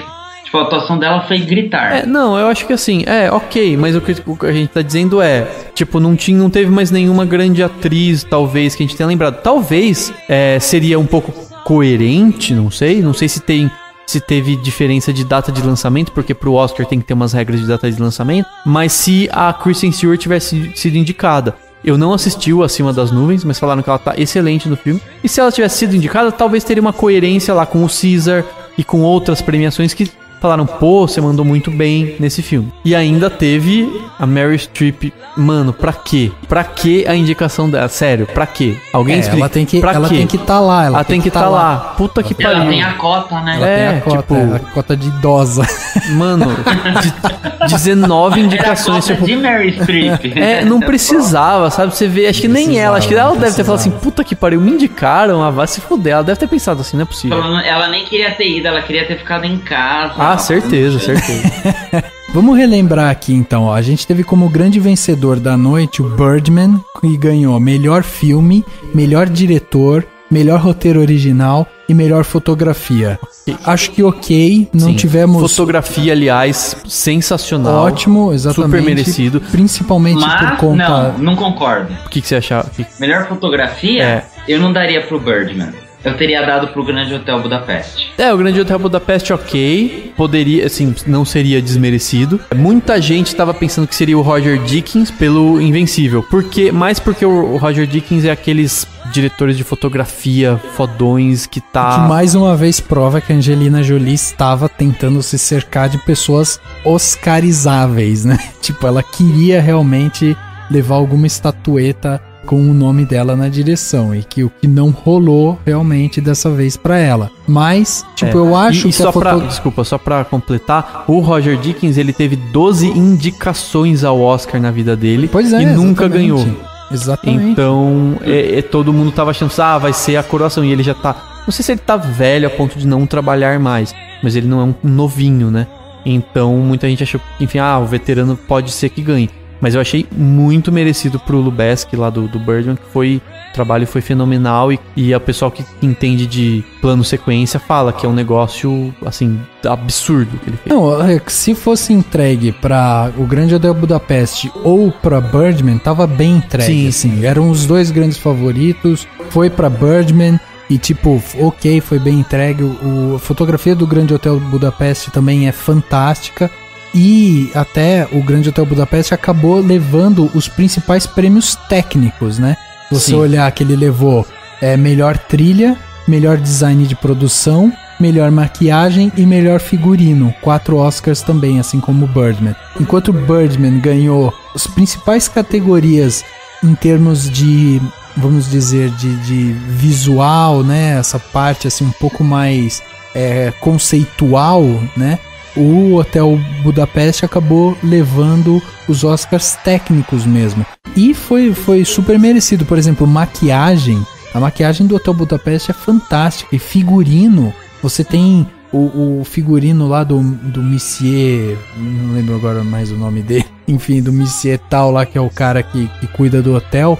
São recortes de terno, de roupa idênticos a do século XIX, do século XVIII. Então, tipo, um trabalho impecável. Inclusive, de figurino. a figurinista do Grande Hotel Budapeste, ela ganhou o 4º Oscar dela, sendo que os que ela ganhou antes foram do Barry Lyndon, do Kubrick, que ela foi lá em 75. Ela ganhou pelo Carruagens de Fogo, ela ganhou pelo Marie Antoinette, que foi o Maria Antonieta, né? Sim. Que faz menos tempo, e agora ela foi indicada várias outras vezes. Ela é, tipo, uma das gênias do figurino no cinema. Exatamente. E então, assim, meio que coroou o trabalho dela, né? E o trabalho é muito bem feito. A própria parte de maquiagem, né? Na verdade, assim, você tem um monte de bigode pra tudo que é tipo de bigode e tal no Grande Hotel Budapeste, mas a grande maquiagem mesmo é da atriz lá da... Como que é o nome dela? A Tilda Swinton. Mas Tilda Swinton, é importante exatamente. destacar que agora... Aqui, segundo o Rafael, é velha, mas ficou com cara de mais velha ainda, que o Rafael falou isso. Exatamente. Ela nem é tão velha, mas enfim. Mas assim, é importante destacar que não é mais maquiagem, é maquiagem e cabelo.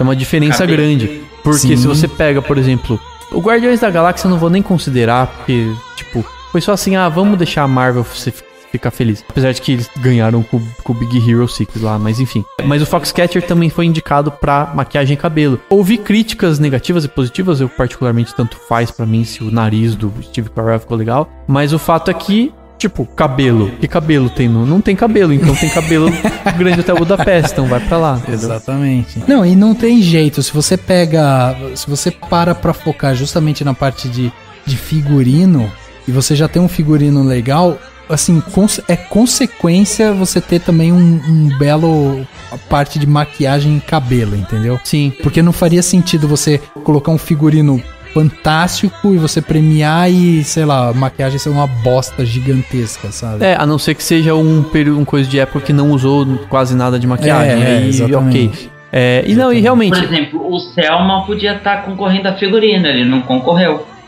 Seria uma possibilidade, sim. É que talvez Eles fizeram 2 filmes de fantasia lá, O Caminhos da Floresta e uma Malévola. Pô, podia ter tirado um deles. É que eu acho que a grande questão na parte de figurino é justamente você acabar remetendo um pouco mais a coisas mais lúdicas ou antigas, entendeu?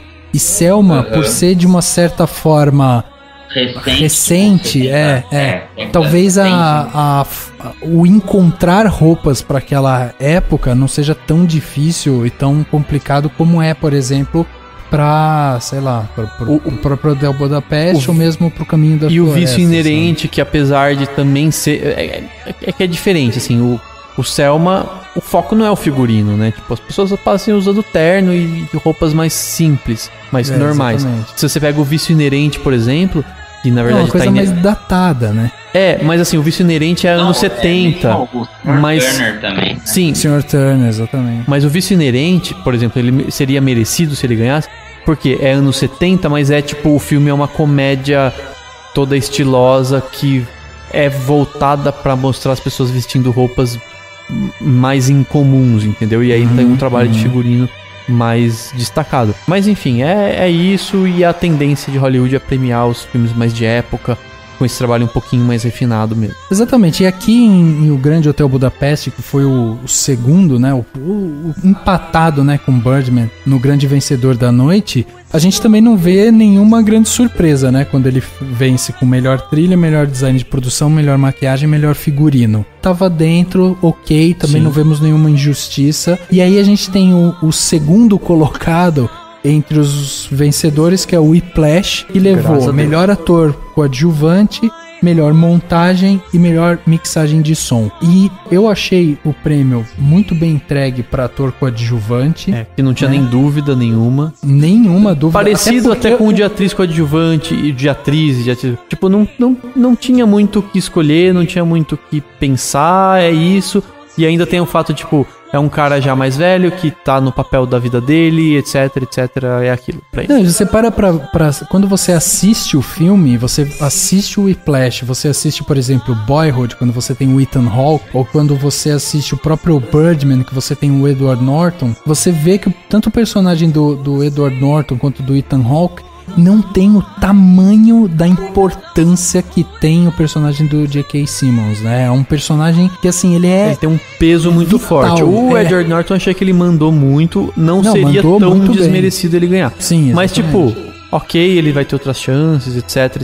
J.K. Simmons tem isso, assim, é o mesmo, ele tá na mesma situação que a Julianne Moore, né? Apesar dela estar em melhor atriz e não coadjuvante. Mas é a mesma situação, tipo, um veterano num papel importantíssimo da carreira e ainda com uma concorrência mais fraca. Aí não tem o que pensar, vai pra ele mesmo, etc. Ele já foi, acho que, esperando isso. E, diga-se de passagem, o discurso dele foi bem bacana, bem bonito, assim. Não foi político, mas também é válido. Enfim, discursos emocionados de uma forma que foi da minha frase inicial, né? Ele fala justamente sobre ligar pra mãe, ligar pro pai. Ele fala sobre família, sobre valorização. Foi largar um pouco o celular, parar de mandar mensagem, e-mail e tal, e ligar pra você escutar a voz. Foi muito legal o discurso dele. Sim. E eu achei que foi muito merecido.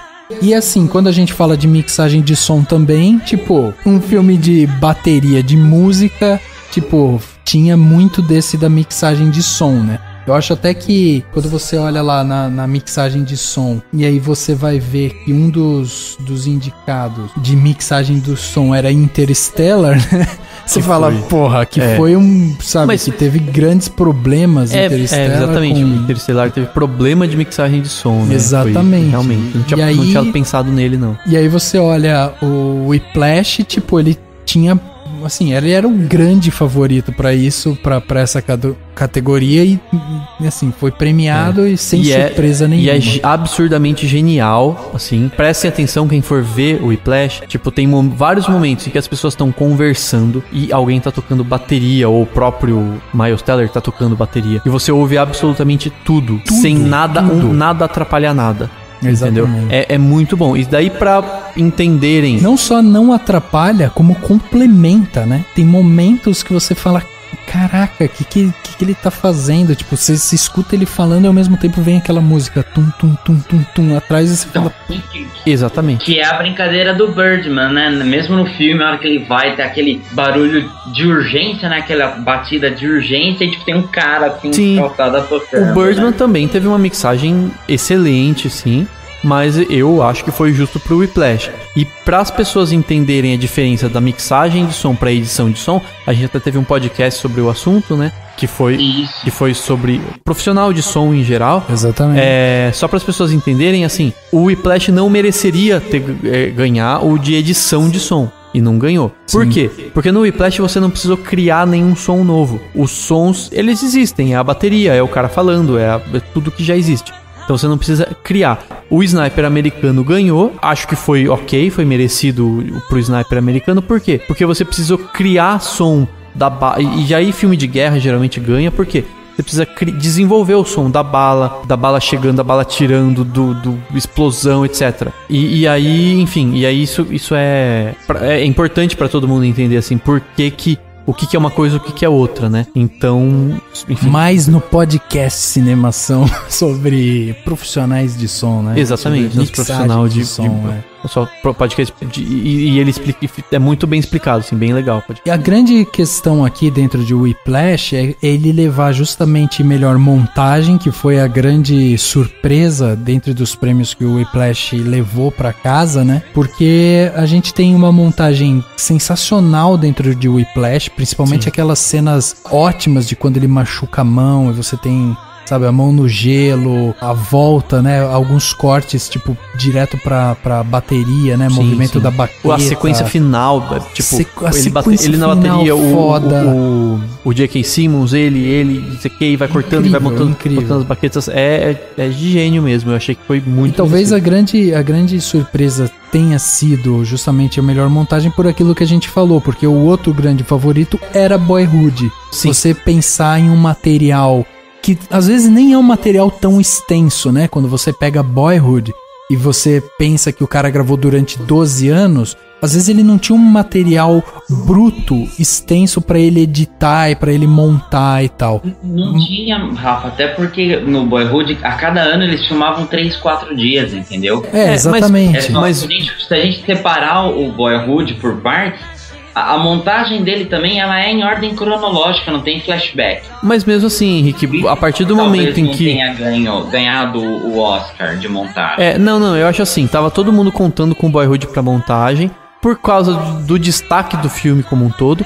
E assim, mesmo que você fale, é cronológico, cada 3, 4 dias eles filmavam muita coisa. Então você tem... e você montar isso de uma forma coesa é muito difícil, entendeu? Então assim, o Whiplash ter ganhado foi uma surpresa pra apostador de Oscar, né? Tipo, exatamente. Pra galera que tá lá, tipo, esse aqui vai ganhar. Não, aquele lá vai ganhar, pelo que a gente sabe de Oscar. O que é bom, porque mostra que a academia tem os seus momentos diferentes aí, que ela pode mudar até a sua estrutura como um todo, aos poucos e tal. Então, pra apostador de Oscar, mas eu acho que ninguém discorda do fato de que foi merecido pro Whiplash. Não, foi merecido e assim, até na hora, quando chegou essa categoria, eu pensei que quem pudesse levar também fosse o Grande Hotel Budapeste, né? Mas aí fez todo sentido o Grande Hotel Budapeste ganhar em design de produção do que em montagem, né?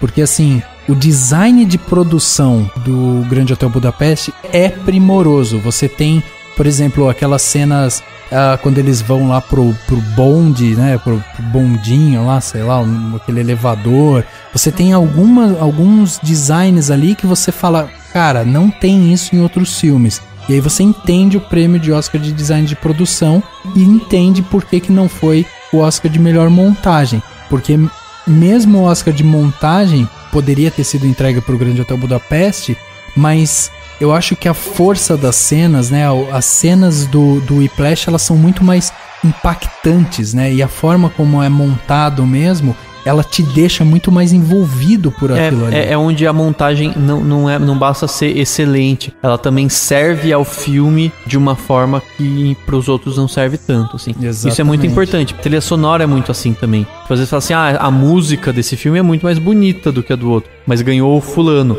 Ganhou porque ela serve ao filme, ela coloca a emoção necessária no filme, sem ser pedante, etc, etc. Então tem que também pensar nesses fatores, né? Nina Simone said, "It's an artist's duty to reflect the times in which we live." We wrote this song for a film that was based on events that were 50 years ago, but we say that Selma is now because the struggle for justice is right now. Yeah. We know that the voting rights act that they fought for 50 years ago is being compromised right now in this country today. We know that right now the struggle for freedom and justice is real. We live in the most incarcerated country in the world. There are more black men under correctional control today than were under slavery in 1850. When people are marching with our song, we want to tell you we are with you, we see you, we love you, and march on. God bless you.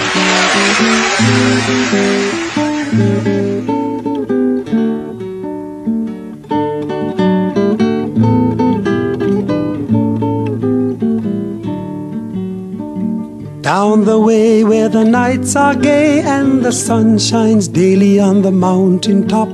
Bom, a gente teve esses 3 grandes vencedores na noite no Oscar 2015, Birdman, Grande Hotel Budapeste e Whiplash, e tivemos várias outras categorias. Então, pra gente já citar alguma coisa, a gente não vai falar de todas, como a gente fez no ano passado, que a gente teve que dividir o podcast em 2 partes, né? Mas vamos destacar algumas categorias que a gente, assim, pessoalmente acha interessante. Posso mandar uma dobradinha? Ou... Pode, então manda aí, vai, já emenda. Tá. A dobradinha vai ser melhor animação e melhor curta em animação. Os 2 vencedores foram filmes da Disney e o melhor curta-metragem de animação foi o Fist, ou O Banquete. O prêmio de melhor animação foi o Big Hero 6, ou Operação Big Hero. Exatamente.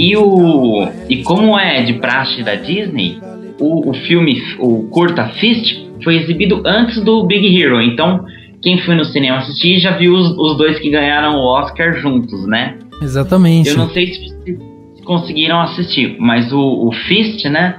Que é o Banquete, ele é muito fofinho, aquele filme fofinho mesmo.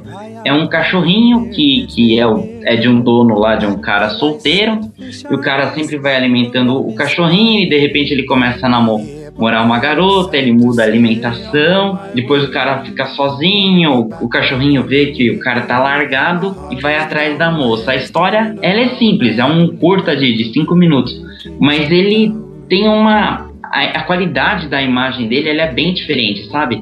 Ele é no meio termo entre um 3D e um 2D. Ele não é aquele 3D do Big Hero, exatamente. Do Toy Story. E ele tem até um desenho. Ele tem até um design até um pouco mais grosseiro, né? As linhas são mais grossas, isso, assim. Você não tem muito detalhe. Você não vê tipo o pelo do cachorro se movimentando. Não, é um bloco, né? Mas mesmo assim... Isso, é uma coisa chapada. Isso, exatamente. Mas mesmo assim a sensibilidade da história e justamente esse design acaba chamando muito atenção, né, pra ela. Eu achei bem legal também o Fist.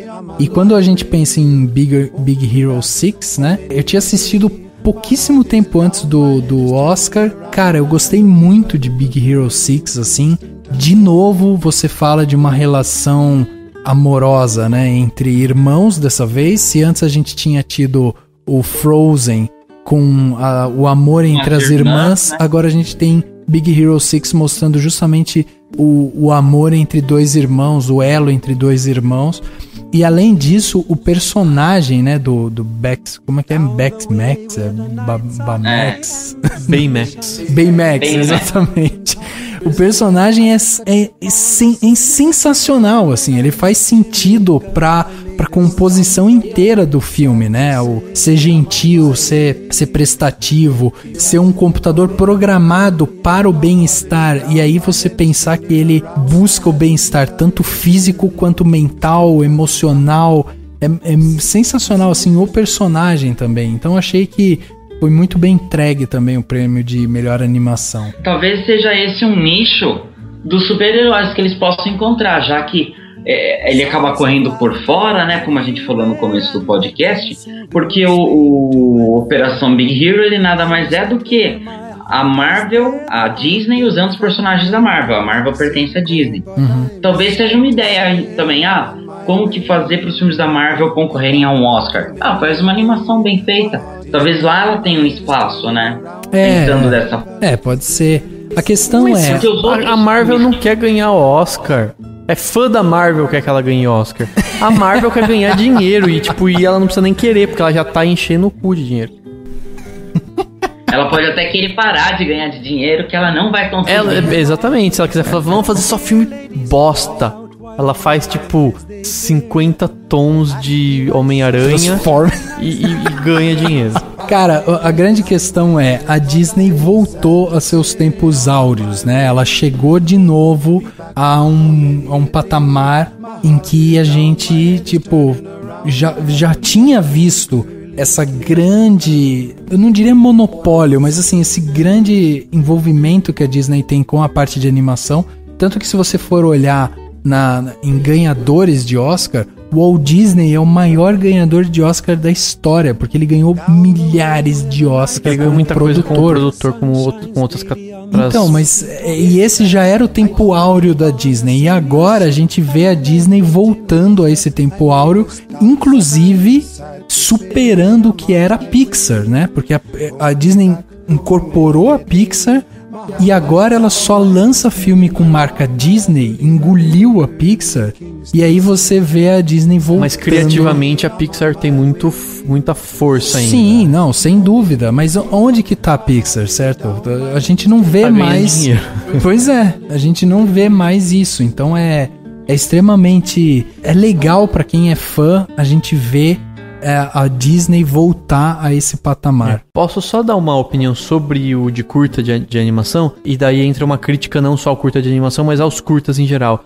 Eles têm uma distribuição muito fraca, né? A gente até discutiu num podcast sobre curtas-metragens que a gente fez. O curta-metragem ele é pouco divulgado. E eu acho que... Ele é mais pra festival, né? Exatamente. Só que acontece, é muita gente na academia que vota, né? O pessoal da academia de Hollywood que vota. E aí o que acontece? Acaba tendo mais destaque os filmes que têm mais alcance. Então, muito provavelmente o Banquete ganhou, e eu não vi nenhum dos concorrentes pra dizer se foi justo ou não, mas provavelmente ele ganhou porque todo mundo viu, entendeu? Todo mundo foi ver o Big Hero e viu o curta. Falou assim, vou votar nele. O que de certa forma é ruim, porque o ideal seria que as pessoas anulassem o voto caso não tivessem visto tudo. Mas provavelmente isso não acontece. Então assim, eu acho que até eu acabei assistindo Sem Ser na Tecla SAP lá na TNT, e o Rubens Evaldo Filho comentou isso. Ele falou, a mensagem que fica a gente precisa ter uma melhor distribuição de curtas-metragens, porque o Rubens Evaldo Filho não viu nenhum dos curtas-metragens live action que foram indicados ao Oscar. Ele falou, não assisti nenhum. Nossa, Dani, você está insinuando que todas as pessoas que votam no Oscar podem votar sem ver filme? Isso não é estranho?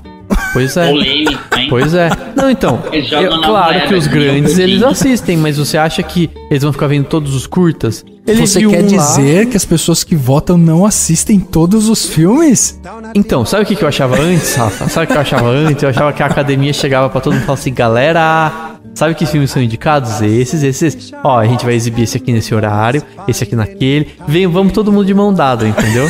Eu achava que era assim, porque eu era inocente. Mas que não utopia, é assim. Que utopia. Entendeu? Ainda. Exatamente. E aí, a gente descobre que, vota. Quem você acha que vai ganhar? Quem você acha que merece? E se eu não vi nenhum, eu voto o que eu quiser, entendeu? Eu gosto muito do Tarantino, acho que vou votar nesse filme dele. Mas nem tem filme do Tarantino.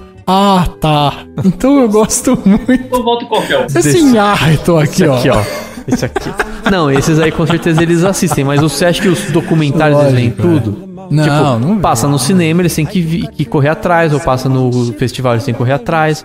Sim. Então, consequentemente, os que têm uma distribuição mais cuidadosa e, principalmente, uma campanha melhor, porque o Oscar é muito campanha, né? Sim. Aí eles têm mais chances. Aí, claro, a não ser que foi provavelmente o que aconteceu com o Jogo da Imitação. O Jogo da Imitação é campanha pura. Tipo, foram lá e botaram todas as fichas. Não gosta o Jogo da Imitação não tinha que ter indicação nenhuma. Não tinha que ter indicação nenhuma. Tinha que tirar o Jogo da Imitação e botar o Selma no lugar. Isso você tá falando? Claro que eu não vi o Selma, eu sou tipo... Isso você tá falando que você tem preconceito contra nazista e homossexual. Por isso você tá falando, por isso você não gostou de Jogo da Imitação. Exatamente, eu não gostei porque eles matam os nazistas. Eu, na verdade, gosto de nazistas. Mataram nazistas, não quero, brincadeira. Mas assim, sério, o filme ele é fraco em vários aspectos. A atuação do Benedito, né, será o do Benedito baixo lá, não é das melhores. Enfim, o roteiro é fraco, tem tipo umas baboseiras no roteiro, tem repetição,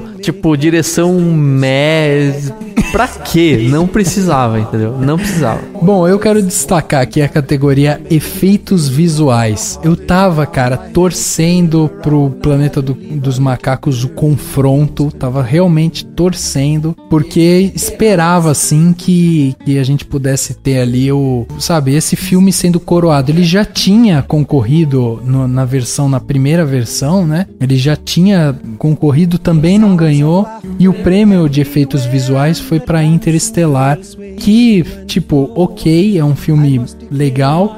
E se vocês pararem pra pensar, é nessa categoria que os grandes blockbusters reinam, né? Porque ali você teve, além de Interestelar, você teve Capitão América, o Soldado Invernal, teve Planeta dos Macacos, o Confronto, Guardiões da Galáxia e X-Men Dias de um Futuro Esquecido. Só que se você pegar o montante, você vai ver assim, Capitão América, Guardiões e X-Men, eles têm efeitos visuais muito semelhantes, muito, assim, tem muita coisa... É muito chroma key, né? Você consegue imaginar. Assim, e além do chroma key, é um design parecido também, sabe? Ele tem por exemplo, o X-Men, você olha lá, os Sentinelas, por exemplo, sabe? Tipo, também, chroma key, ou você tem até alguns bonecos que eles fizeram e tal, mas assim, os mutantes e tal, beleza. Aí você pega os mutantes de X-Men e pega os ETs de Guardiões da Galáxia,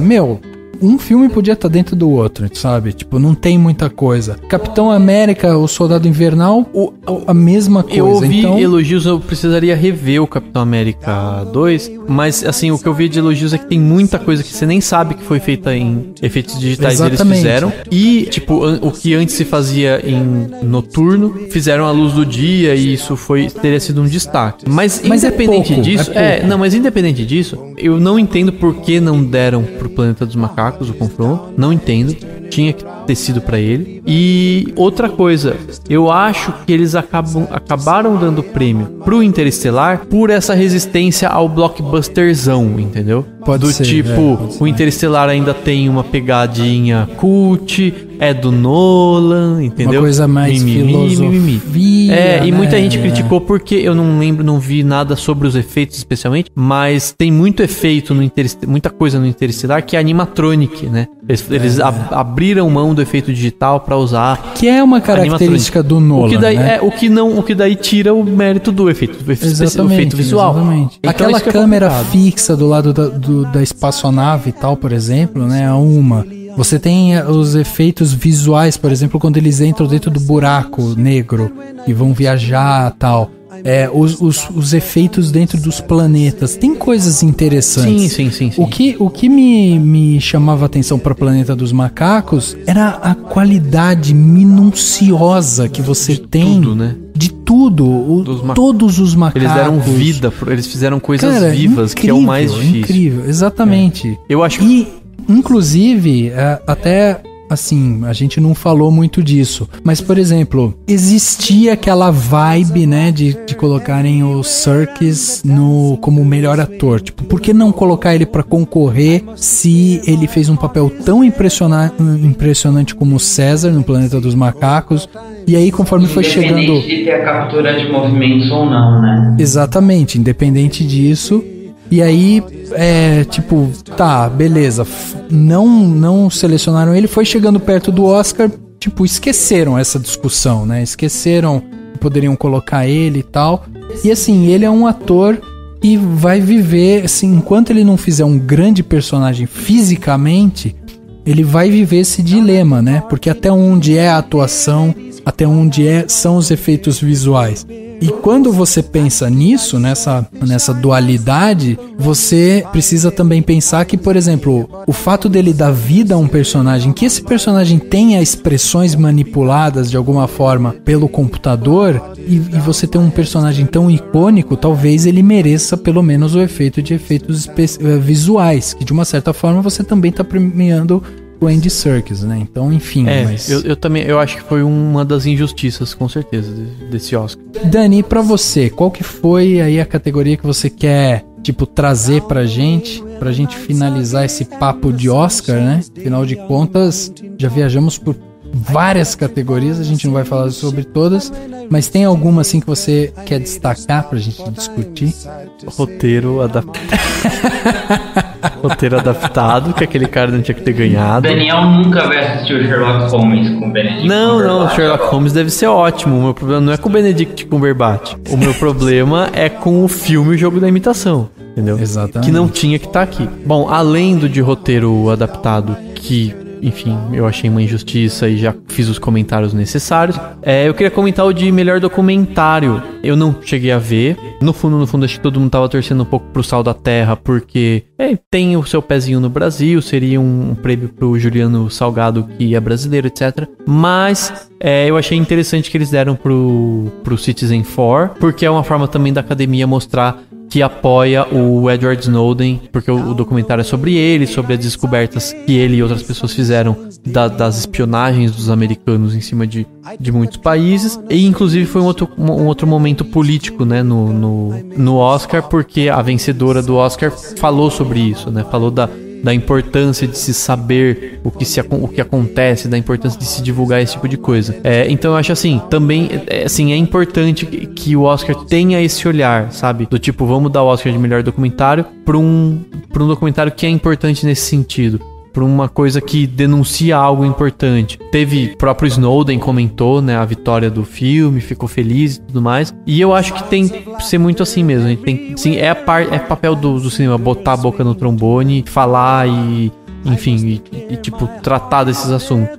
Então, no fim das contas, eu fiquei contente que o Citizen4 ganhou. Eu não tinha conhecimento muito profundo sobre ele, mas vou correr atrás pra assistir. Mas essa categoria eu acho que é importante a gente olhar um pouco pra ela também. É um filme realmente interessante. E a minha pergunta que eu faço é: será que eles também fizeram isso um pouco, principalmente por causa daquele negócio do escândalo dos e-mails vazados da Sony, ou você acha que nada a ver? Talvez tenha relação. Na verdade, quanto a isso, tem relação... É muito mais relacionado com o discurso que a presidente da academia fez. Sim, que quando ela falou lá...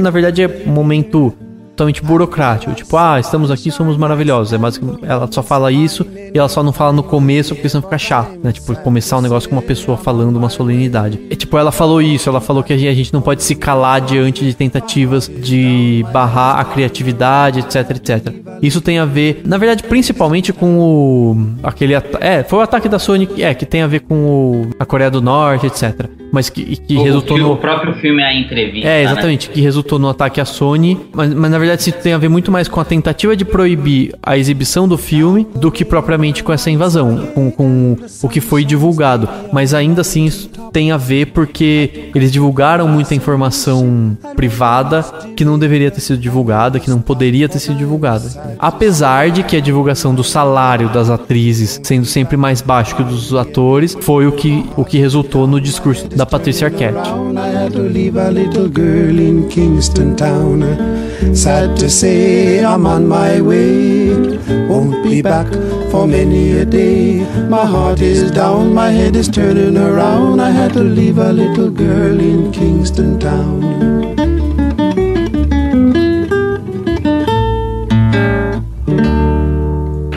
The Oscar goes to Eddie Redmayne! This Oscar... Wow!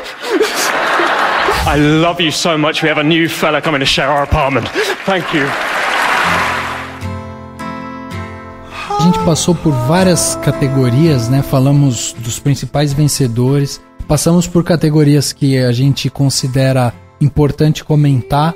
Tem mais alguma coisa, alguma consideração final que vocês gostariam de fazer sobre a premiação? Eu tenho. Melhor momento da noite, o pessoal zoando o John Travolta. Foi sensacional.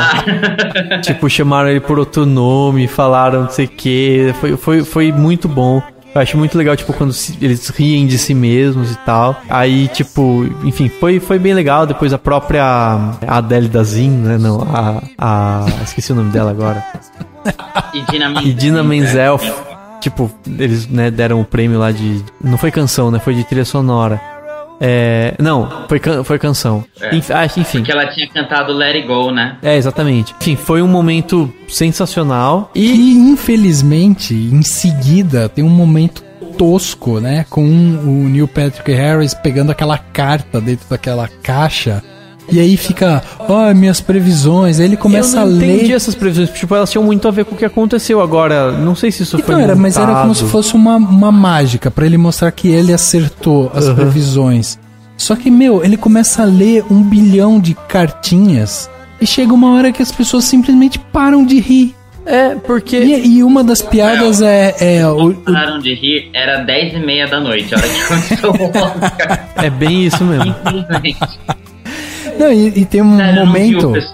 Tem um momento da cartinha que ele tá lendo que ele diz assim, o John Travolta vai voltar no próximo ano pra se desculpar por ter encostado muito na Idina Menzel. Enfim. E aí, tipo, eu não entendi se isso foi programado, o que foi montado, o que foi pra ser... Ou o que foi genialidade dele, tipo, como ele adivinhou que tal filme ia ganhar e tal coisa ia acontecer. Cara, não, com certeza foi. Mas assim, independente do que quer que tenha sido, não teve graça mesmo, também achei. Tipo, momentos engraçados foram o do John Travolta, o dele de cueca, que não foi engraçado, mas foi interessante. A música do começo. Que a gente a musiquinha, ok, então só... tem a Anna Hendricks.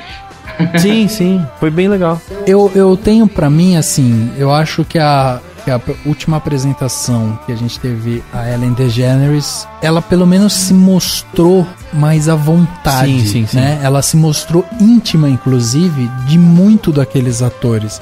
Talvez pelo fato dela conviver com eles, dela fazer um programa, um talk show, dela, sabe, tá ali brincando com eles com uma certa frequência e tal.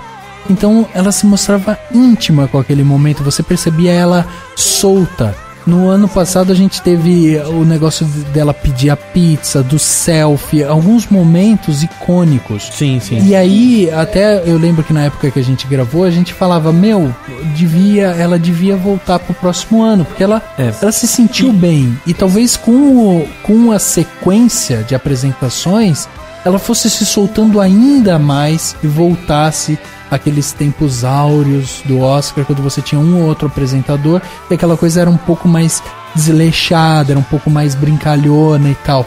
O Neil Patrick Harris, você via nitidamente um desconforto dele estar ali, ele percebendo que as piadas eram ruins, simplesmente ruins. E, cara, e tem momentos, enquanto a gente teve vários momentos marcantes no Oscar passado, dessa vez você tem momentos marcantes de coisas toscas, sabe? Sim, e eu acho o seguinte...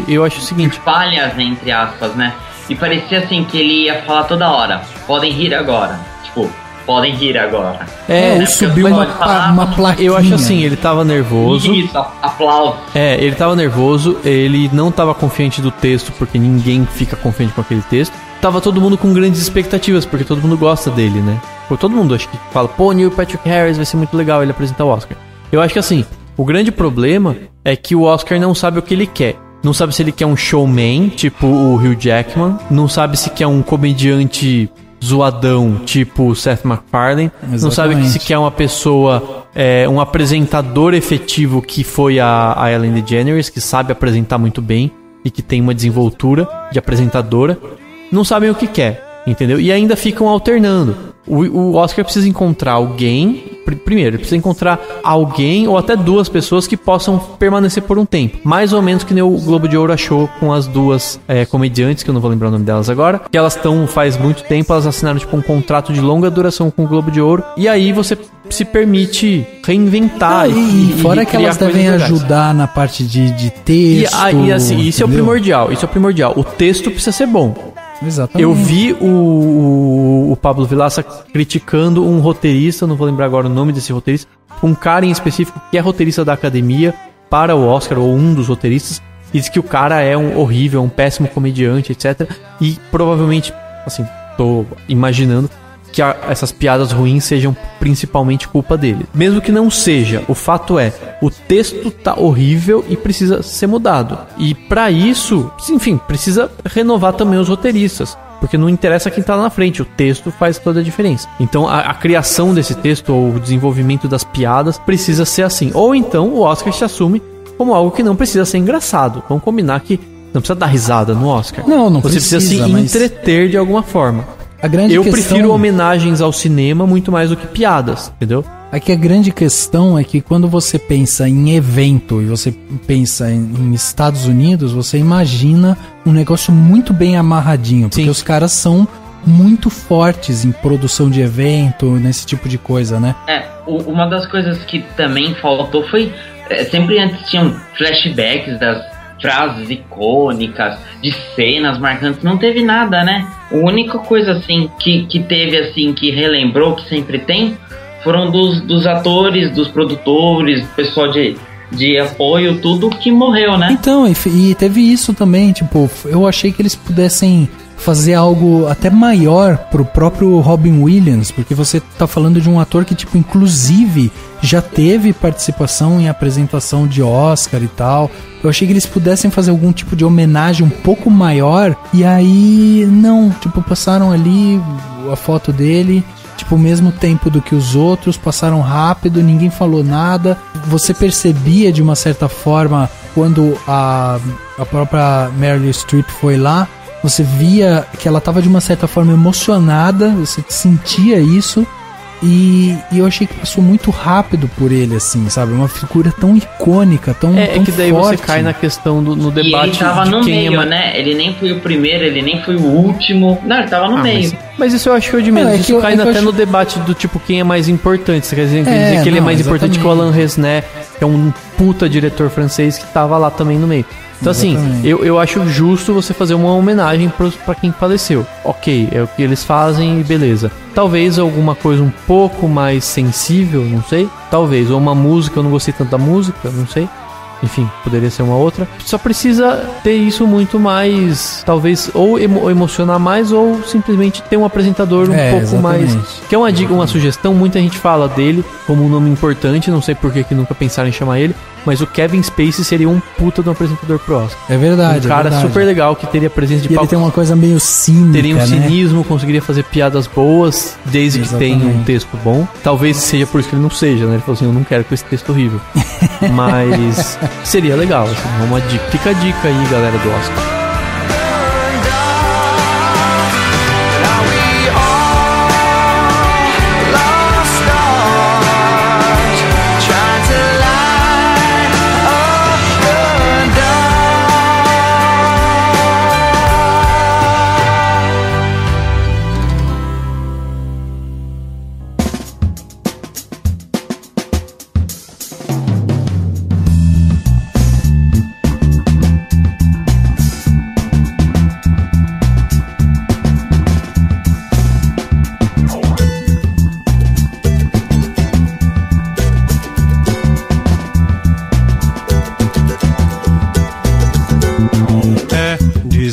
Não é pra você essa história de vencer, de sonhar e conquistar.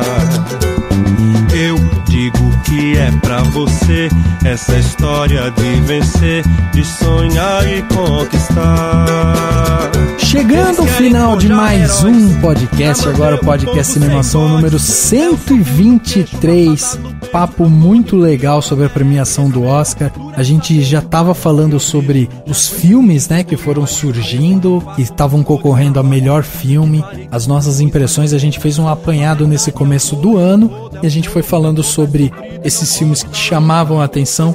E agora a gente conclui toda essa linha de pensamento com a premiação em si. Obviamente que a gente vai ainda falar de ótimos filmes que concorreram ao Oscar, que estão aí, né, que vão passar ou que já passaram e tal, pra gente fazer a nossa análise, porque é muito legal a gente falar sobre bons filmes. Então, voltamos com o Oscar. A gente foi lá, falou, esqueceu um pouco do Oscar, falou sobre 50 Tons, falamos lá, comentamos e tal, e agora a gente volta pra falar do Oscar e vamos agora na batida normal o resto do ano. Aí ainda vai vir podcast de profissão, vai vir podcast de assuntos aleatórios, discussões filosofais sobre cinema, muita coisa ainda por vir esse ano. Então, Dani, Henrique, muito obrigado pela presença de vocês nesse podcast 123. Parabéns pelo trabalho que vocês fizeram no Twitter do Cinemação com acompanhamento do Oscar. Eu acho um trabalho fenomenal. Eu não faço o Twitter, mas eu fico ali só vendo vocês comentar. Eu gosto de ir lá, de retweetar, de comentar. Eu acho um trabalho fenomenal. Então parabéns pra vocês, porque foi um ótimo trabalho. Valeu, brigadão. Twitter é uma delícia, cara. Eu curto muito ficar lá. Fiquei sentadinho, eu encontrei minha posição pra não machucar a coluna, né? No caso, fica que nem o Ed Redmayne, mais de coluna machucada. Mas enfim, mas foi super legal. Queria convidar todo mundo pra ouvir, quem quiser relembrar dos Oscars passados, o podcast número 27, a gente falou do Oscar 2013. E o Oscar 2014 a gente falou em duas partes, no podcast 76 e no podcast 77. Então, direto do túnel do tempo. É legal pra relembrar, né? Pra enfim, relembrar quem ganhou, relembrar as discussões passadas, etc. Mas é isso aí. Tirando isso, até semana que vem. Valeu todo mundo que tá ouvindo. Valeu, Rafa, valeu, Henrique. E até mais. Valeu, Rafa. Valeu, Dani. Rafa, obrigado, aliás, pelas palavras. Acho que o Cinemação merecia um Oscar, hein? O que vocês acham? Merecia 2, viu? Melhor produção de podcast. E melhor acompanhamento de Twitter, de Oscar no Twitter. Tá, então beleza. Então agradeço a minha família, agradeço ao meu diretor. Valeu, galera. E semana que vem tem mais, né? Com certeza, semana que vem tem muito mais.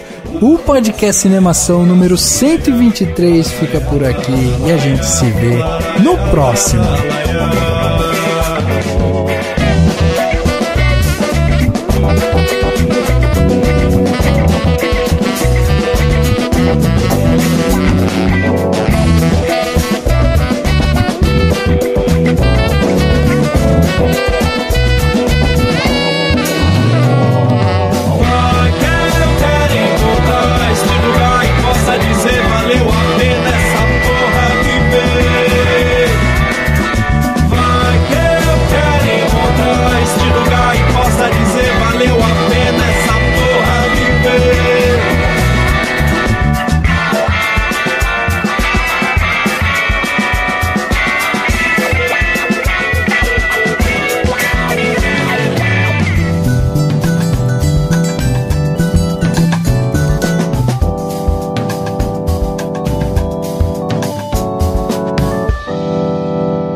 Ação. Você acha que o Birdman ele poderia se chamar Michael Keaton, o filme? Não, porque ele não ganhou o filme. Você já falou isso, Henrique? Você já falou isso. O que é isso? Alzheimer? Alzheimer é Julianne Moore. Do nada, um comentário completamente aleatório, né? sobre o Birdman, assim, tipo, não faz o menor sentido. Esse podcast foi editado pela Isso Aí Design. Tudo isso é forma com função. É design estratégico. É isso aí.